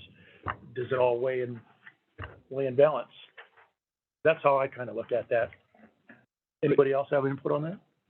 You know what I look at and have issue with is our FY estimates year over year. It's just a number and it doesn't change. And so what are we measuring? Yeah, Yeah, maybe it doesn't change. Yeah. But that's where I think, I agree with you, and I would like to see the actuals across the board, both financially and for number, what have we done? Yeah. Because if we're estimating 100 and doing 20, and we estimate 100 for next year, great. Not to get in the weeds, but number of school events, number of students contacts made, it says 2,400. How many students we got in this community? 400. I know but they did the CPR thing this year. Yeah, so we did CPR. So there's a number, but I don't believe it to be accurate to this. And we did touch a lot of kids this year in the schools with reading programs and laughs, and this is so specific to laughs. Well, how about it's just student or school events, because Baton Baker went around the Verde Valley and he's doing career fairs with the high schools. with a group of our firefighters to try to get people interested in testing. And then we did CPR for the entire middle school to senior class. And so we're doing stuff, it's happening, but this doesn't, a number of last school events, it doesn't represent, the totality of what we're actually doing. I think if it's gonna be in here, it should show some sort of change. If it's not gonna be in here, I probably wouldn't make a difference. Thank you, that's kind of what, because I think as we work on that dashboard to make sure that the board's getting the right information periodically, and the ACEs, I call them, but the launch, SBL, Spinelli, they are, you know, this is one of those things where if, and Kurt may only answer this one specifically, but if it's a difficult metric to gather and it doesn't inform a decision, you know, is there a different metric that we should be gathering? Because I think this seems like it would be, maybe it's not difficult to gather, but it seems like some of this would be hard for you to gather. Do you track the 3-day thing, or? I mean, even like an ESO, I don't even think there is anything in there to put a child seat, a car seat. Yeah. Let me ask you this, well, we're here talking about budget, to me, that's money. These items have nothing to do with money. Where do we have to have them in here for any? So, I believe, and I don't remember what year it was, but it was a couple of years ago when we started doing the budget, and we had a very concentrated effort on coming up with KPIs or metrics for performance base. So it's completely up to the district and the board on what they want to have in here. So maybe if, hypothetically, we developed a visual dashboard for staff and board that integrated an evaluation of strategic plan and aligning, because a lot of these align with our goals and objectives in our strat plan, you could potentially draw this document down another 25 pages. Probably. Yeah, and then we could just have Got it. a more near real-time reporting. Yeah, maybe an annual Maybe not quite 25, because I want to make it report bigger on the print. for these than this. And I can tell you that once we, and I think we can be successful in this because we got pretty good indicators, but all the information that is in that reporting, the whole intent is to where it goes and fetches it from the different databases. So every month, you know, Kim just has to, when it's time to do the board packet, she just has to go to that hyperlink and print it out. And then you guys have the link too, and you can go look. It sure seems like you've been running more rescues, because that's one of the things we measure, and then you can go see it. And then we don't have, you know, you can, if you have a question from the public about what do you guys end up doing, you can see, oh, here's their call mix. And this year they are up. And it's gonna make that information more relevant. It help crews also with, when you see response time for your station, and you know what your turnout times are based on station shift and how it compares to everyone else. It's shown, it is proven to reduce response times without even doing anything, just getting the numbers in front of people. Because once you're measuring something, I mean, imagine if you, for D-Rod, the basketball guy, if you shut basketball with your eyes closed and you never knew if you made it or not, and then you try to get better. That's kind of what we ask people to do sometimes. Well, what I see this is as this is a measurement of performance justified by the amount of money they're asking for. So they work together. But, I mean, but obviously when you look at them, they just, seems like they just fill the numbers across without much effort into it. I don't know, that's just the perception I get. I think it was a bright idea at a certain point in our history based on real and perceived expectations from the public. And it's something as an organization we haven't reevaluated as to whether or not it's still an efficient way to measure things. Well, with that said, I think we've grown past that point. I would agree. We can readjust until at which point we need to put it back in. Okay? Or make it better. Got it. Okay. Moving on, page 24. And page 25.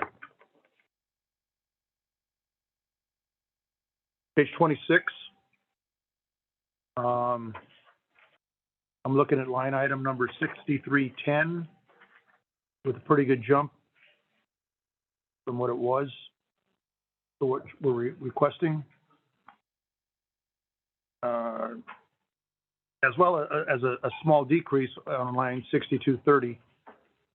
This is all community risk reduction. I think the 6310 on page 26, That needs to be moved. yeah, that didn't get moved.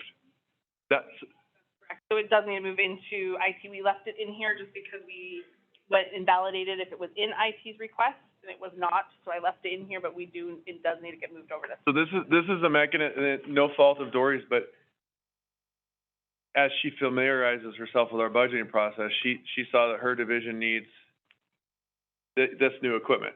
Well, over in Bob's world, it's already projected, and so it was a double down, and so Okay. I'm just getting, So that, like, she does not we do not track computer expenses under CRR. While the computer is for CRR, that is Bob's job. So Bob has it programmed and Dory programmed it, just not completely understanding. She had the ask and assumed she had to account for it financially, but Bob accounts for it financially. So this is gonna stay here and not show in IT, or it's gonna show in IT and you're gonna remove it from here? It needs to move from here to IT. And that being said, the number may not be the same. It most likely won't go up. It won't go up, but this number may go down because it may be part of Bob's already pre-programmed replacement schedules. And like I said, 6230 was a small amount, but it was a decrease in any event, so. Any comment on that? 6230, prevention supplies.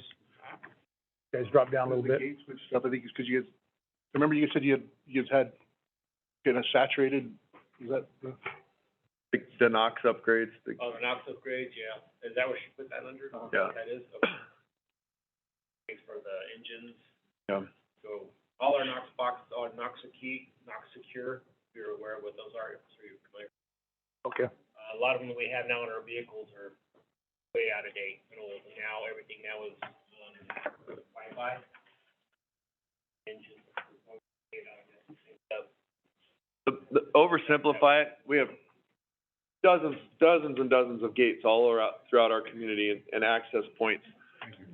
And for many, many decades, we had an SFD or Sedona Fire key.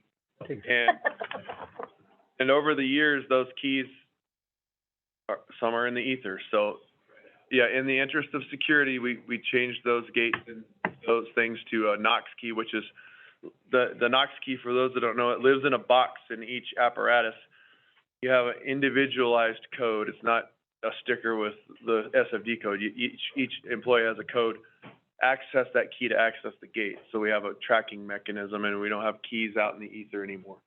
Oh, so each box it's not a universal key for each box? There's a universal key system, and it goes in and it locks into the box. In order to release that key and its associated key ring, Oh, and then, you have to punch in your individual number, which to Kirk's point is now wirelessly connected, so that if we are missing the NOx key off engine 511, Dory goes in, here's the person that last accessed it. Then we go to them, what'd you do with the key? So because we've changed our locks, but I remember back in the early 2000s, I mean, we had hundreds of volunteers that had keys to the world in this community. And Yeah, and the banks. And so this is just and then so years ago, we shifted to the NOx system. However, our apparatus, the boxes in there no longer are programmable. It's another technology thing. We went in to program them, and I was on the phone, I was listening to Dory on the phone one day, and the guy was laughing from NOx because he goes, "You guys still have those?" So, yeah, apparently they were old. Even for a museum. Yeah. Okay, thank you. Page 26. Turn, page 28. Page 28, I have a question. That is line item 6180. And Chief Coyle, this is for you. Page 28. It has to do with personal protective equipment, PPEs, protective clothing for cancer protection. You have that figure in there. Yet I see elsewhere in the document that there is PPEs for the general membership based on a 5-year replacement cycle. Is your PPEs not in that group, or?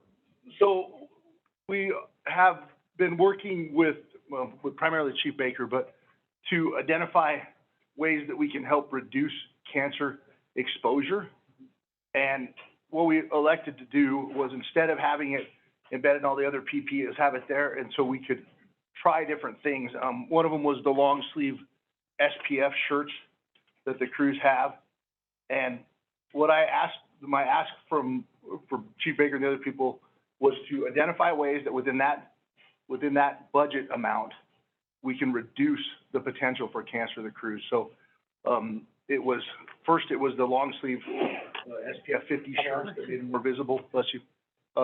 And then it was getting some covers and wash down stuff for the rescue that they're refurbing. So every year we've just been trying to take the science. We've been taking what is proven to be effective and incorporating that into processes in a way that it makes sense. So that's why it's different than the regular PPE. Okay, all right, what my note here was to explain, I just didn't know why it was Yes, separate sir. from that. What is VOCA? VOCA? Village It's the of homeowner Oak association. Creek Association. I had HOA. They represent the city of the Village of Oak Creek.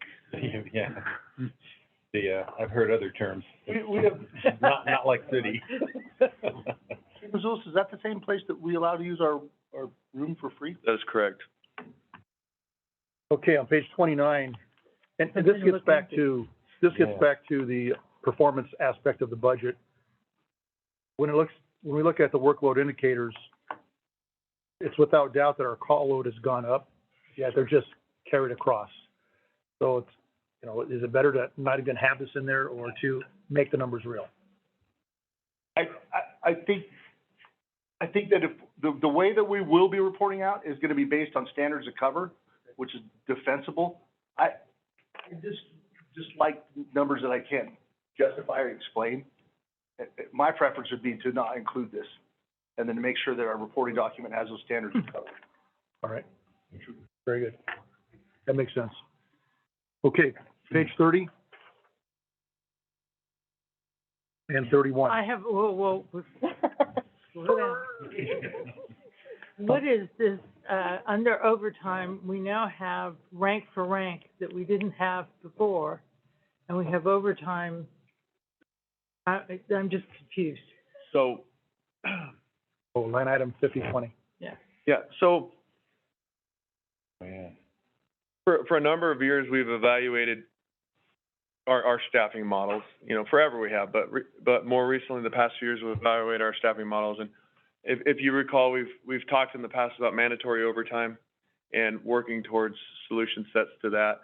We've talked about mentorship programs because we're a younger organization with a lot of retirements, and we've talked about the complexity of our calls increasing. For the past few years, we've stood up and stood down multiple committees to evaluate how we staff backfill. And rank for rank staffing, this is specific to coordinated conversations with the battalion chief group and with labor, as I referenced, when they come to us with an ask. And we program this into the budget to work towards a rank for rank staffing model for this year. But what that looks like is this. Right now, we have captains, then we have people that have completed a task book, and then there's everybody else. And currently how we staff is we have our drops each day. And on a perfect day, we have NFPA standard 4-person engines, and we never have a perfect day. We always have people moving out of position to cover sick leave, vacation, so on and so forth. So what these program dollars for rank do is give us the capacity to fill the 1st battalion vacancy, 1 captain vacancy, and an engineer vacancy with a ranked, an engineer or a captain, not somebody that's listed or billeted. And this is not an impossible but difficult data point set to track until we actually action it.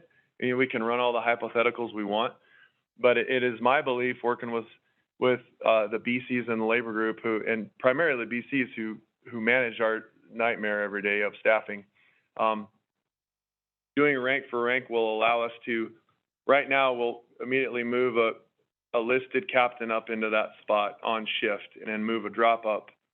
And looking at our data sets, it's my belief that, if we do that first position rank for rank, as I just described, it'll float that drop availability longer to accomplish that last minute sick leave or other event that we regularly have. It also might build capacity for some of our light duty, things that are going on. And again, I can't say this will happen, but it is based on our data. It is my belief that doing the rank for rank positioning as we've described will accomplish one thing, and that's a reduction of our mandatory overtimes where we tell somebody, cancel your kid's birthday party, you gotta stay. And secondary to that, we just had a battalion chief's test, and we're probably gonna, with retirements, that those positions will all be promoted in the next 12 months. We had a captain's test last year. That list is gone in a couple of months, potentially with retirements. So, and Say gone, you mean exhausted? Exhausted. And so, looking at our years of service and our ranks and the structure of our staffing, we've got a lot of people actively working on those task books to get ready for a test. However, in our collective opinion, and correct me if I'm wrong, there's a need to facilitate an environment that hosts more of a mentoring environment, if you will. And it's secondary to mandatory staffing reduction. It's my belief that if we have an opportunity to do that first vacancy rank for rank, it's going to give us more tenured folks on a more regular basis to provide an environment where we're just not filling the gaps, but we're providing mentoring opportunities for staff. And I'm not looking to rush anything. I'm not going to be like, oh, you're good enough, you can run a crew. But we have some really, really good folks. And if we are purposeful in our movement to ensure we're creating a better environment to help train folks for leadership positions, it'll benefit the organization. So that's the long explanation of what rank for rank means. Yeah, one more thing to make the explanation even longer. So in addition to, speed to competency, that's the goal. And so it doesn't change the competency standards, the speed at which we can get people competent to promote. It was I think the way that Chief Missoula was talking about that part. The other thing is everything that Chief Missoula said about how we staff and then those last minute hires. What I think, what it appears, and we spend a lot of time looking at this data, I know D-Rod has too, is that especially just doing this with one position, there'll still be some people that are moved up on a normal day. There just won't be everybody that's moved up. But what tends to happen is then the captains are afforded less opportunity to have leave or have overtime with a with some lead time associated with it, to find out that they're covering a shift. And then the firefighter level reaches a degree of saturation that everybody that wanted to take a shift takes the shift. So then it starts calling people in reverse order. And then we have captains riding on ambulances because they took their shift at the last minute. And then we're underutilizing the resource, even though we're paying for the resource just the same that we would as if we programmed it in and did it initially. We'd have qualified company officers in the seats, qualified engineers, and then it would help with that speed to competency as far as mentoring stuff for the other people. So, and as we mentor and lead our folks towards preparing for promotion and advancement, the unintended benefits are out there. For example, we have a person that's eligible to move up to captain on a shift, and that the captain's vacant and we do a rank for rank hire.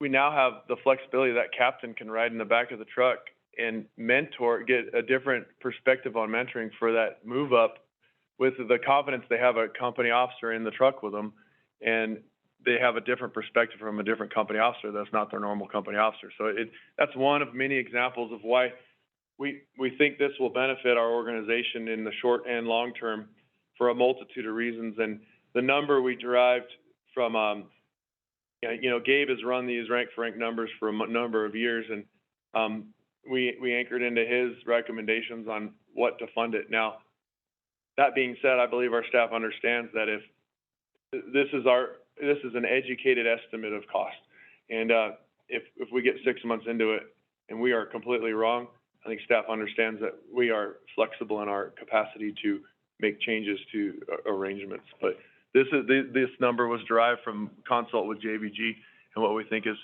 and my argument would be it may be a little high, but I could be completely wrong. Like I said, this is a change to how we do things that has been somewhat measurable, but then as we see some unintended benefits from it, we may recognize other cost savings and things like that. But you have to do it to know.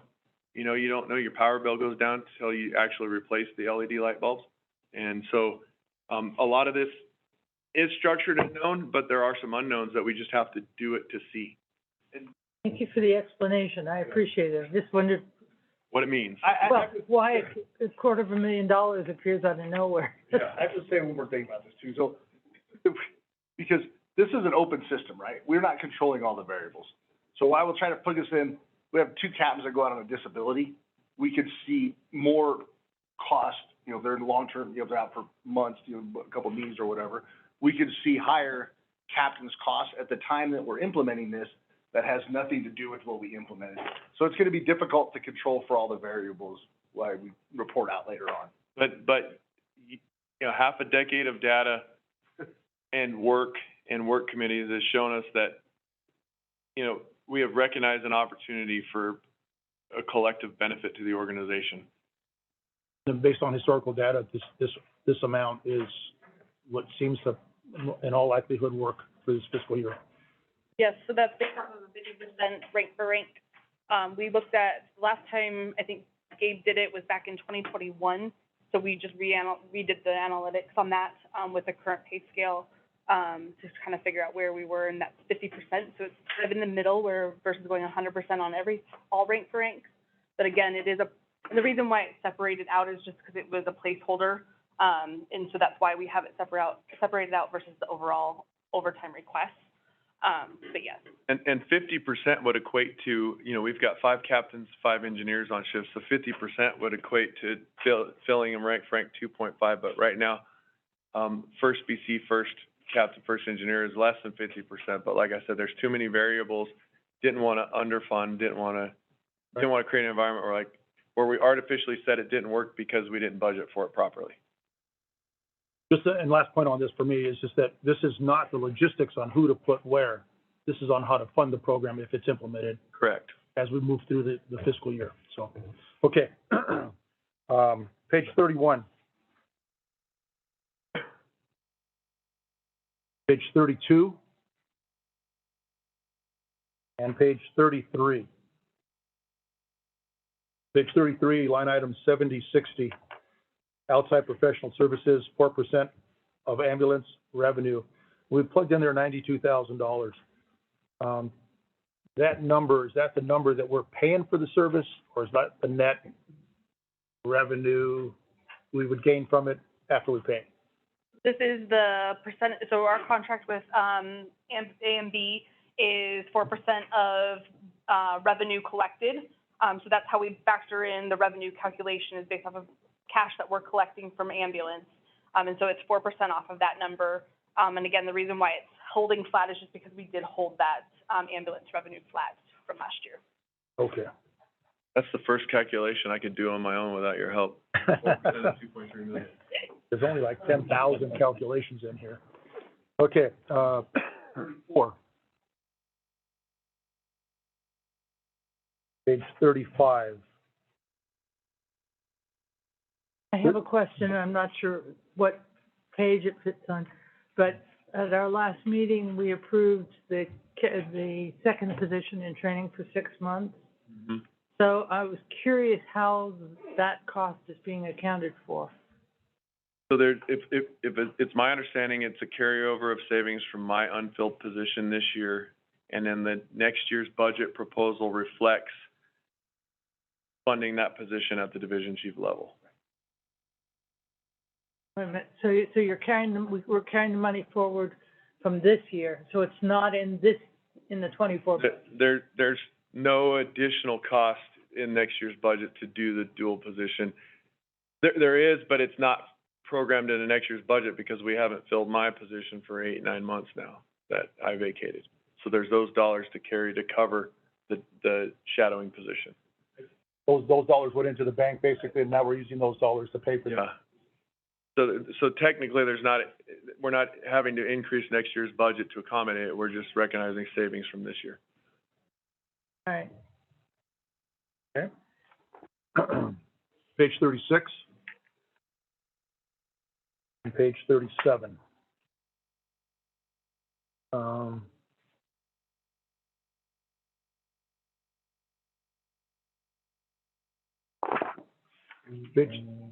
Page 38. And page 39. Page 39, line item 6150, jumped up considerably from years past. It has indicated up to 6 times that amount. Any indicator on that? 6150, 6150. page 39. So there's several 6150s, for Cherry, but Oh, there's, okay, this will be, very quick. the one that goes, is budgeted for $30,500. Yes, that's all those valves, all the fittings and stuff to retro the, So we funded the air pack purchase, and this is just upgrading tertiary equipment to support the upgrade. What's that? What's that? Okay, so to the tune of $6,000, for example. So we have airbags, you know, for extrication, and then we have fittings for 2.5-inch hose where we can quick inflate it and throw it across a creek. And well, so the fittings for those inflatable hoses and the fittings for those airbags have to be changed to accommodate our new air bottles. Because the manufacturer in their infinite wisdom changed how they connect bottles to stuff. And if I can go back, we rapid fired, and real quick, I wanted to just touch on something you didn't identify, but I wanted to park on it for a minute. On page 37, under administration 7060, outside professional services, you'll note that for mental health services, it went from 11.7 to 26.7. And but I just wanted to park on that for a minute. So we had a few $1,000s programmed to support some opportunities with Spectrum mental health services here in the Verde Valley, and we did that for a couple of years to evaluate their program, and we didn't see the fruits. So we recently had lengthy conversations with Start Moving On Counseling Services in Prescott, and they are servicing Central Arizona Fire Medical, City of Prescott, Prescott Valley Police, Prescott Police. They're now moving over. They're meeting next week with Sedona PD. We met with them and we programmed dollars to support them. And what they're going to do for us is they have packaged policy and procedure for mental health and how we manage providing mental health services to our employees. They provide clinical counselors to do ride-alongs with our crews and work with them to define opportunities to improve mental health. They provide coaching and counseling to our executive staff on how to deal with mental health. They also provide a discounted rate and navigation for mental health resources if we have members that need counseling and coaching. And one of the big flags with that is the Craig-Tiger Act that was initiated a couple of years ago mandates fire districts to provide at our cost mental health services to folks that, you know, witness a child death, line of duty. There's criteria. And Start Moving On Counseling they've cut their teeth with Central Arizona Fire and Prescott to develop strategies to provide the best services available to members while also reducing costs. And so collectively, I think this partnership is going to be phenomenal. And their primary physician, the woman that owns the practice, Dr. Ritterbusch, is I think we're going to recognize a lot of opportunity and benefit for our membership. And mental health has become one of the leading drivers of cost in work comp in Arizona and all over the United States for the past few years. In fact, the three primary drivers of increases to workers' compensation costs for us have been statewide mental health and PTSD claims and cancer claims and COVID. And we're recognizing a reduction in those COVID claims, but we're still seeing extraordinary cancer and mental health claims. So this is a pay it forward way, in my opinion. I think we're going to collectively see reduced costs in work comp in the years to come. Thank you for, moving back to that. Okay. Regarding that, I want to thank you for bringing that up about the 30 grand, because I was thinking, you know, what Chief Missoula said, I was doing the math, $750, stupid $750 for the valves, but, and, looking back at Dave's budget worksheet, there may be an opportunity there to take some money out of there. His FY '23, year to date was 15,000, and this shows budgeted 30, that shows budgeted 5. So, Sarah's gonna I'll need to go back. figure out what right looks like, and then we will I'll be able to knock adjust. Might say 15 grand. $15,000 out of this. And we recognized, and we didn't, Sarah's, JBG has been very, this is their busy time. And Chief Cole and I have recognized, not an extraordinary amount of money, but we've recognized since the board meeting to this date, there's a few of those areas that, I think we'll be able to clean up for the next board meeting. But I want to be clear, it's not a $1 million find. It's Every little bit helps. Okay, yeah. 39 was the last page. Page 40. Page 41. I have a couple questions on 41. Okay. I noticed the drop in utilities, Yeah, I saw that too. and I'm like, how did, I know, right? Reading by headlamp. So it's kind of counterintuitive, right? So when we look at our utility costs, we look at what we have done average over the last 5 years. We look at where we are today and where we use what we call a CAGR, or compound annual growth rate, to figure out, based off of what we've done historically, what we need to factor in for next year. And that's how we handle all of our utility type costs. Looking at it this year, we actually are underspending our budget for so far through February and March.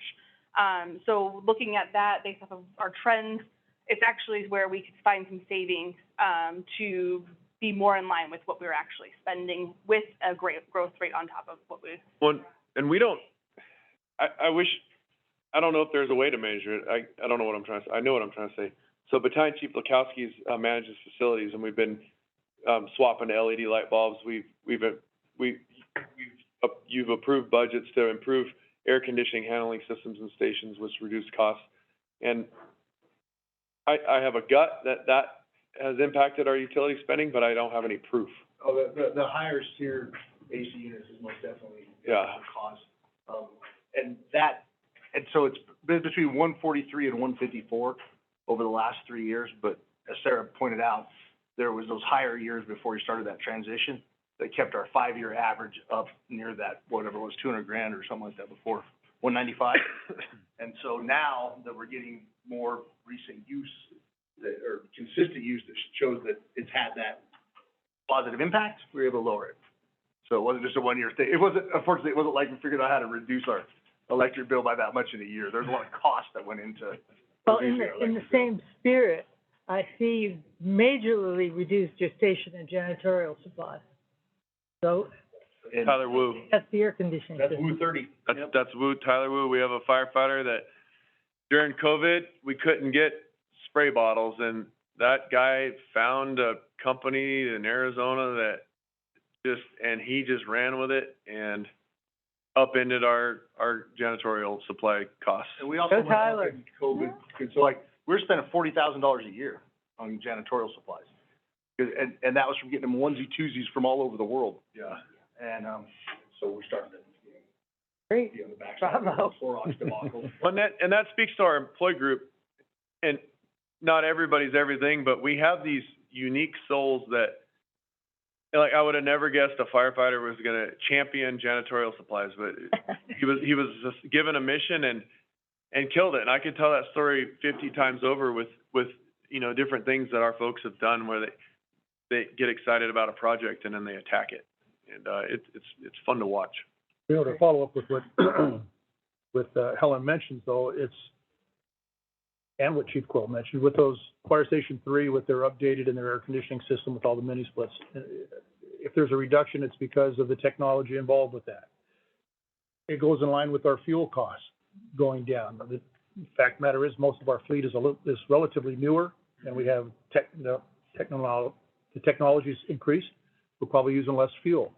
So these things are kind of coming back to our benefit, although at the time they were costly, but that's the result. That's the payoff.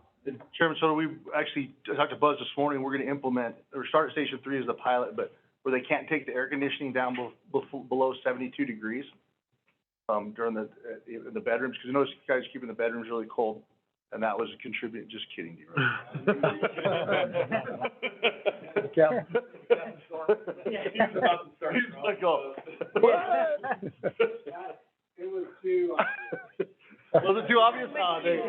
Well, like I said, I brought it up. It could look that way. I said the mini splits at 3, but anyway, how are they working out? Good? Good.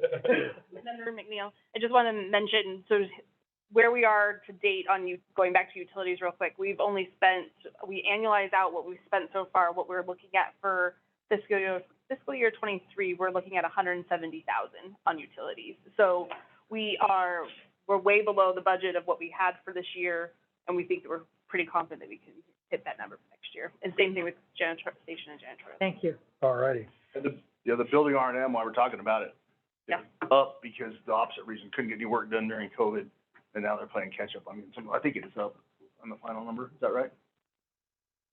Building repair maintenance, yeah. Now they're able to try to get some of that work done, even though they underspent their budget through the last 3 years, I think. Okay. Any other further questions on page 41? Okay, page 42. And page 43.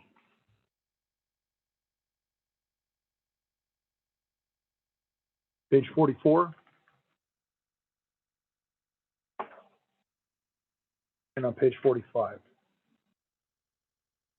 Just a broad overall question. On each one of these, it's just a subdivision of operations. Yet we have salaries, wages, taxes, and benefits. Are members participating in this on duty or off duty, and that's where we're finding the funding for this? Because I would think that their salaries are already covered.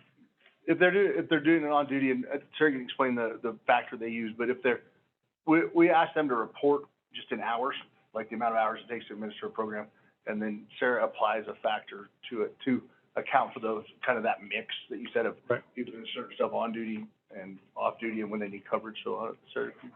Yeah, so we take a look at, we ask when we do the board, requests, we ask how many hours you need, of overtime to be able to support your this division.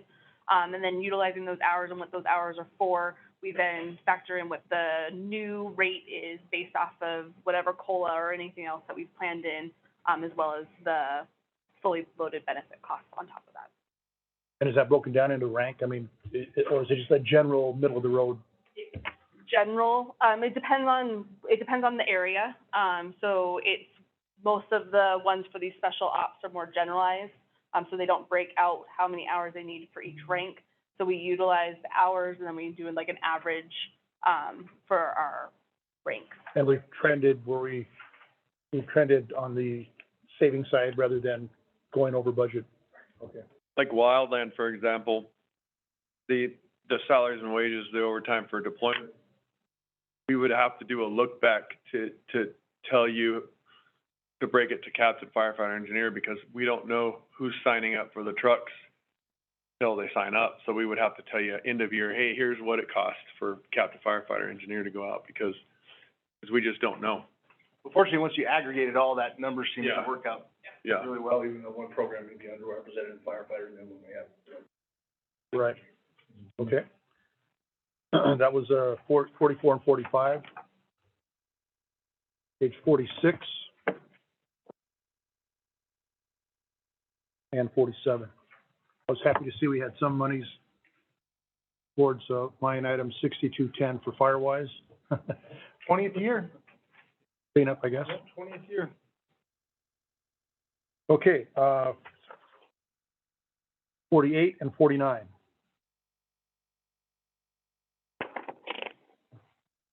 Any concerns or questions on page 50 or 51? And on page 51, I wasn't sure what EXOS, EXOS stood for. Exos is, you see. So 6470 item, line item, Wellness. and 6410. Exos is a certification. I just had what it meant in my head. Yeah, it's a company, it's a functional fitness certification. That's what it is. I'm not sure what else to say, but I know, I can think of the guy that used to work for Phoenix Fire that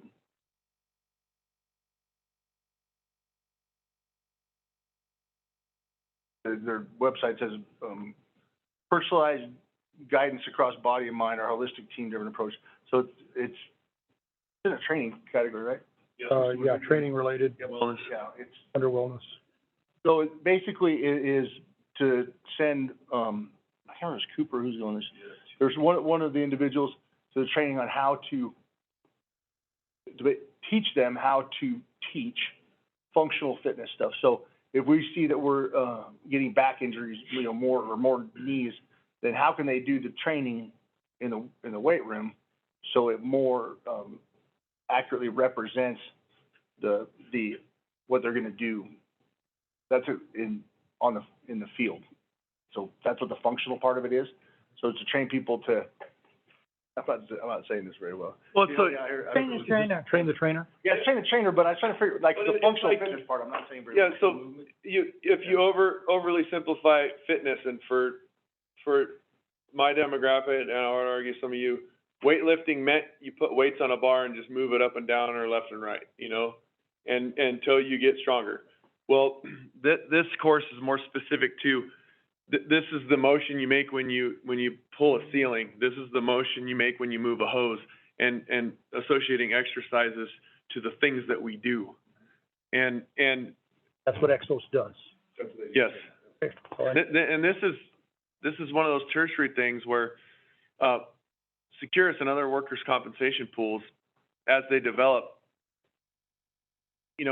Sedona firefighters don't get hurt in a unique way. We get hurt like other firefighters. And so, having these programs in place as work comp agencies evaluate what you're doing to prevent injury, help us in reducing costs. Maybe not now, but in the future, because those will become factors. It's like preventative, physical therapy. Correct. There you go. That's a great correlation. So I have a really, slightly different question. Earlier, we were talking about, why wellness has gone down. You said it had to do with equipment. But I'm looking at this, and it looks like the biggest drop was actually in salaries and wages. What page is that one? Page 51. And that's just based off of the requested hours. So the hours that were requested in last year's budget were higher than the requested hours for this year's budget.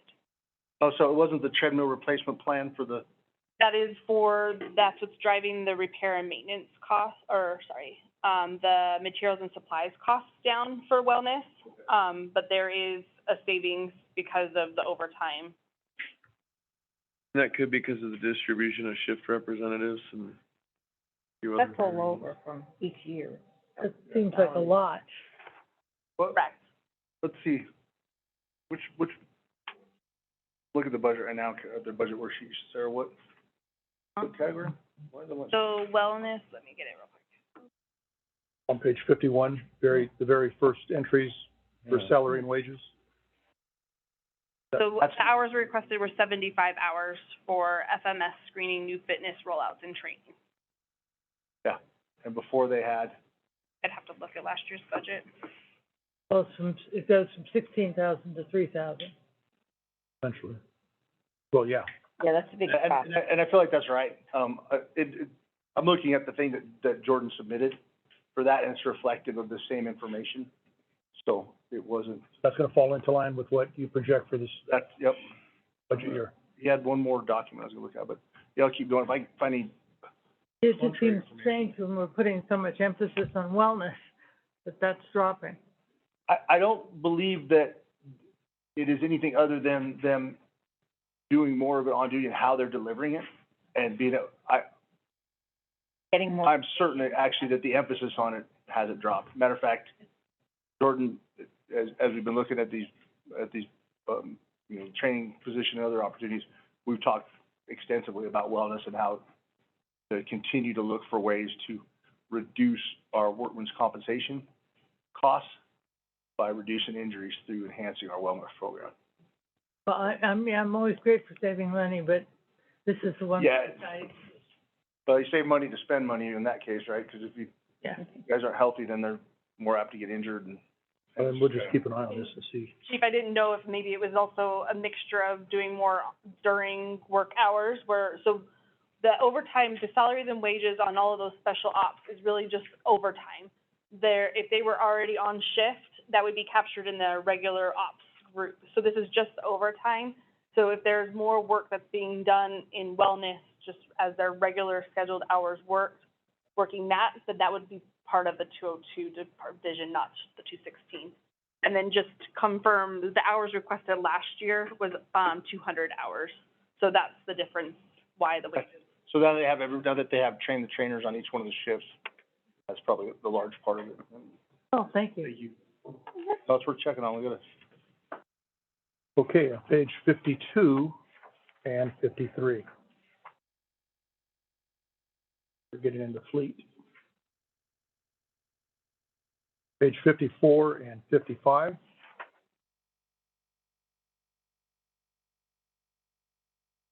On page 56 and 57.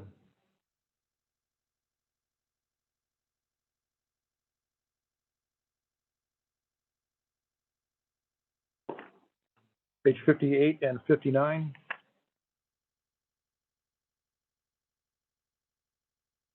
And on page 60 and 61.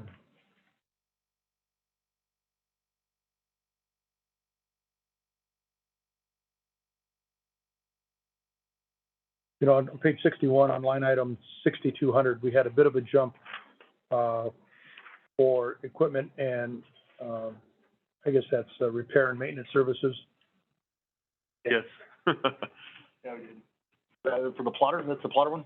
The big plotter, okay. And that was one, it was interesting. Spinelli and I had a very long, conversation about replace the plotter, what it costs to fix the whole head last time. And so what he did was he programmed in one more similar failure to before, and then it will be end of life, and then we'll replace it. But the replacement plotter, 35 or 40 grand or something for a brand new plotter. And so, but I told him to increase the budget there because if it breaks in the last year, we need to have money to. Gotcha. In the past, we bought it, and it was a set it and forget it moment, and Spinelli has introduced the concept of maintaining our equipment so that it lasts longer. That's right, yeah. Imagine that. Yeah. So there's a cost associated with taking care of your stuff. Got it. On page 62, we have the reserve capital budget services item. There is nothing budgeted for that at all. Is that by design or? no? Correct. So that's the payoff of the station debt.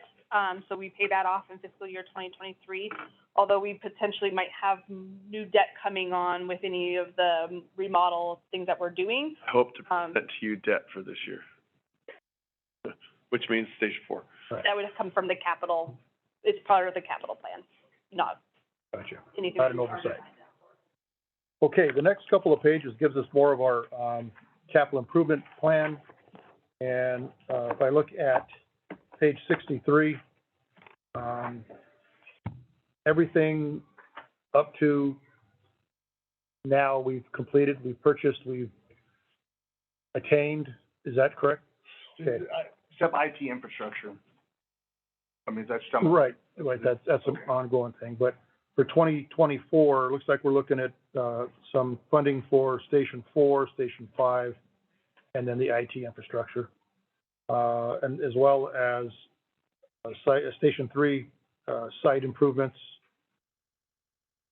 and that's it for that.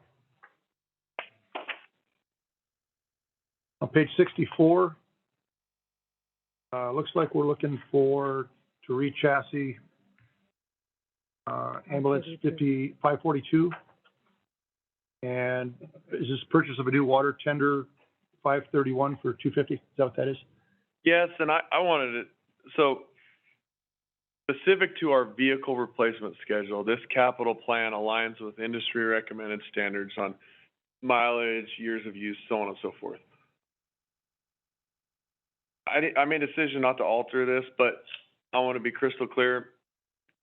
I couldn't tell you right now if any of this will happen. And the reason I say that is, Ford may open up a window for ordering fleet trucks for 2 days in June. They haven't determined that yet.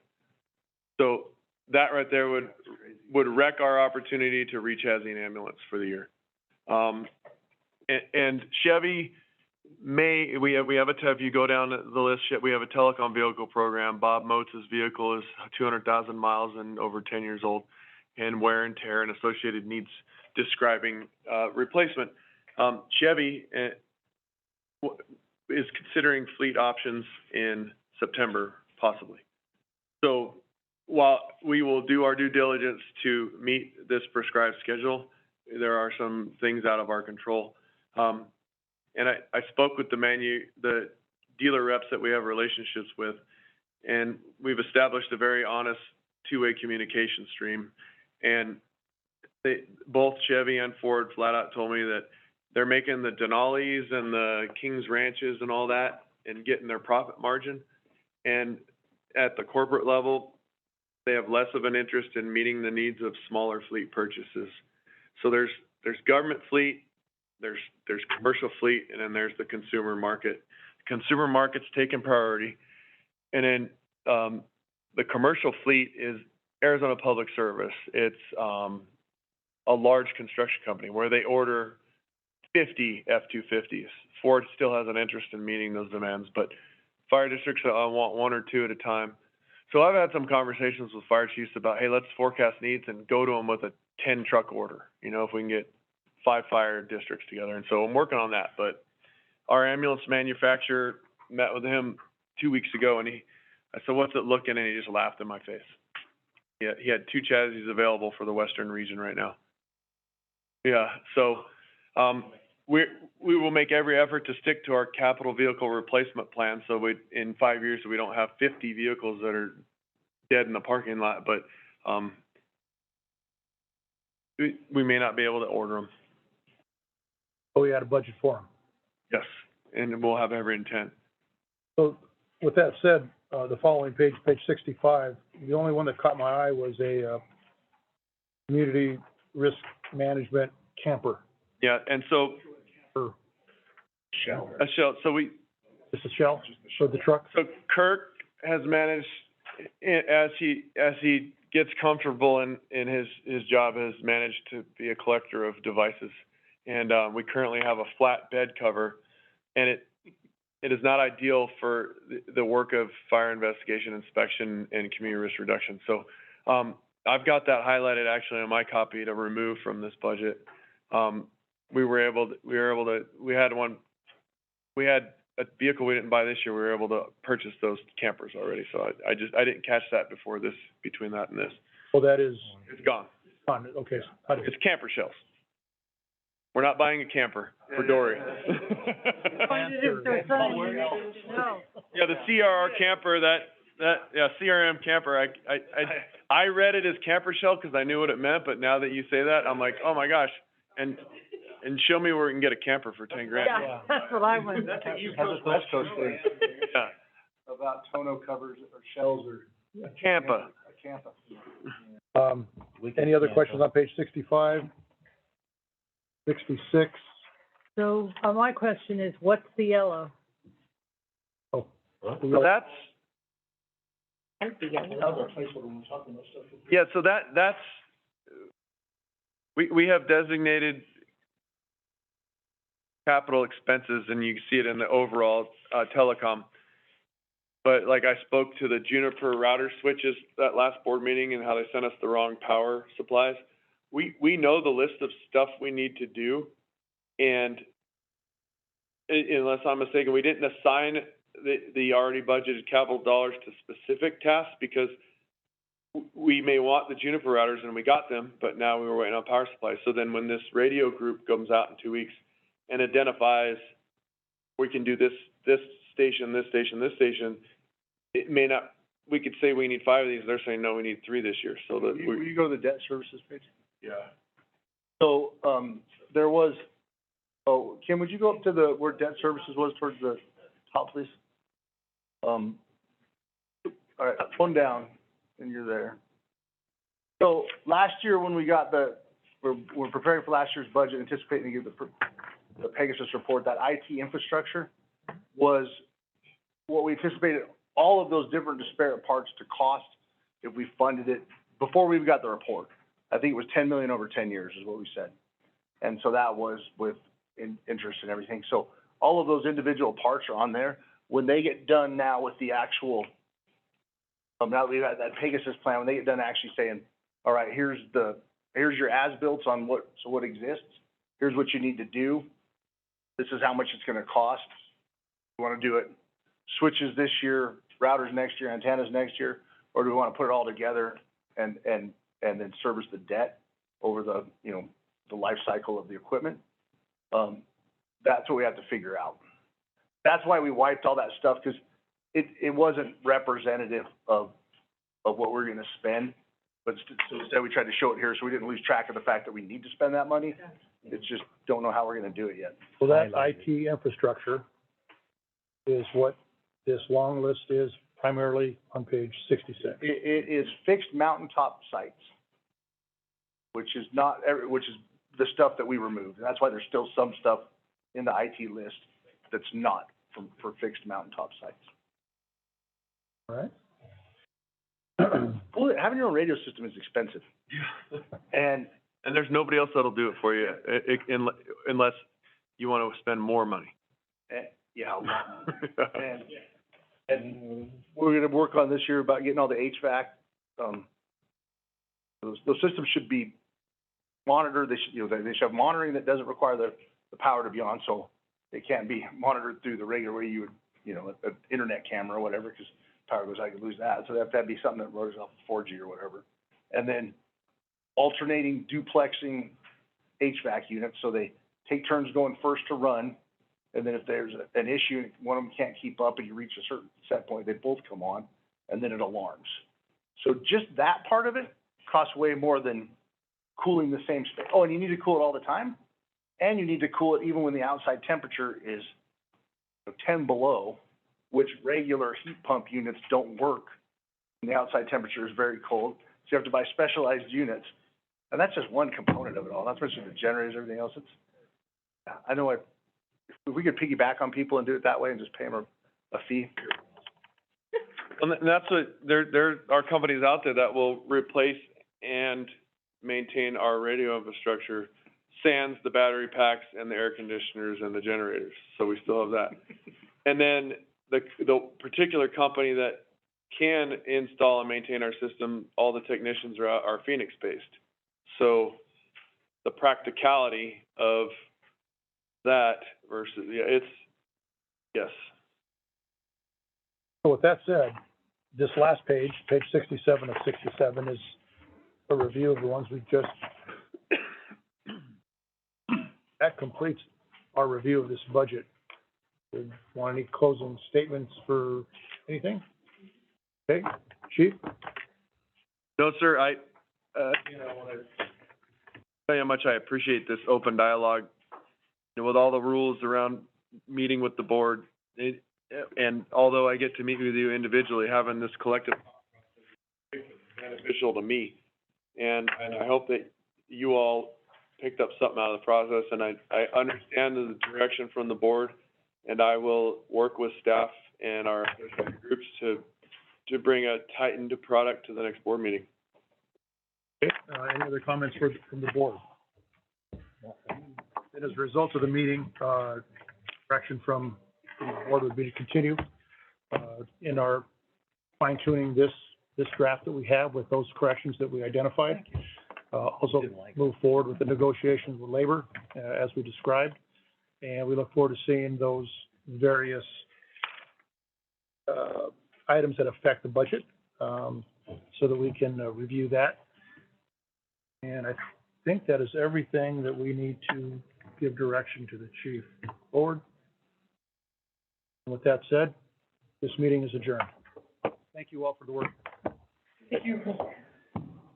All right. Challenge. Is that on? So I'm the gavel guy and, you know. You want your own? No, I have my own for the school board. I'm the president of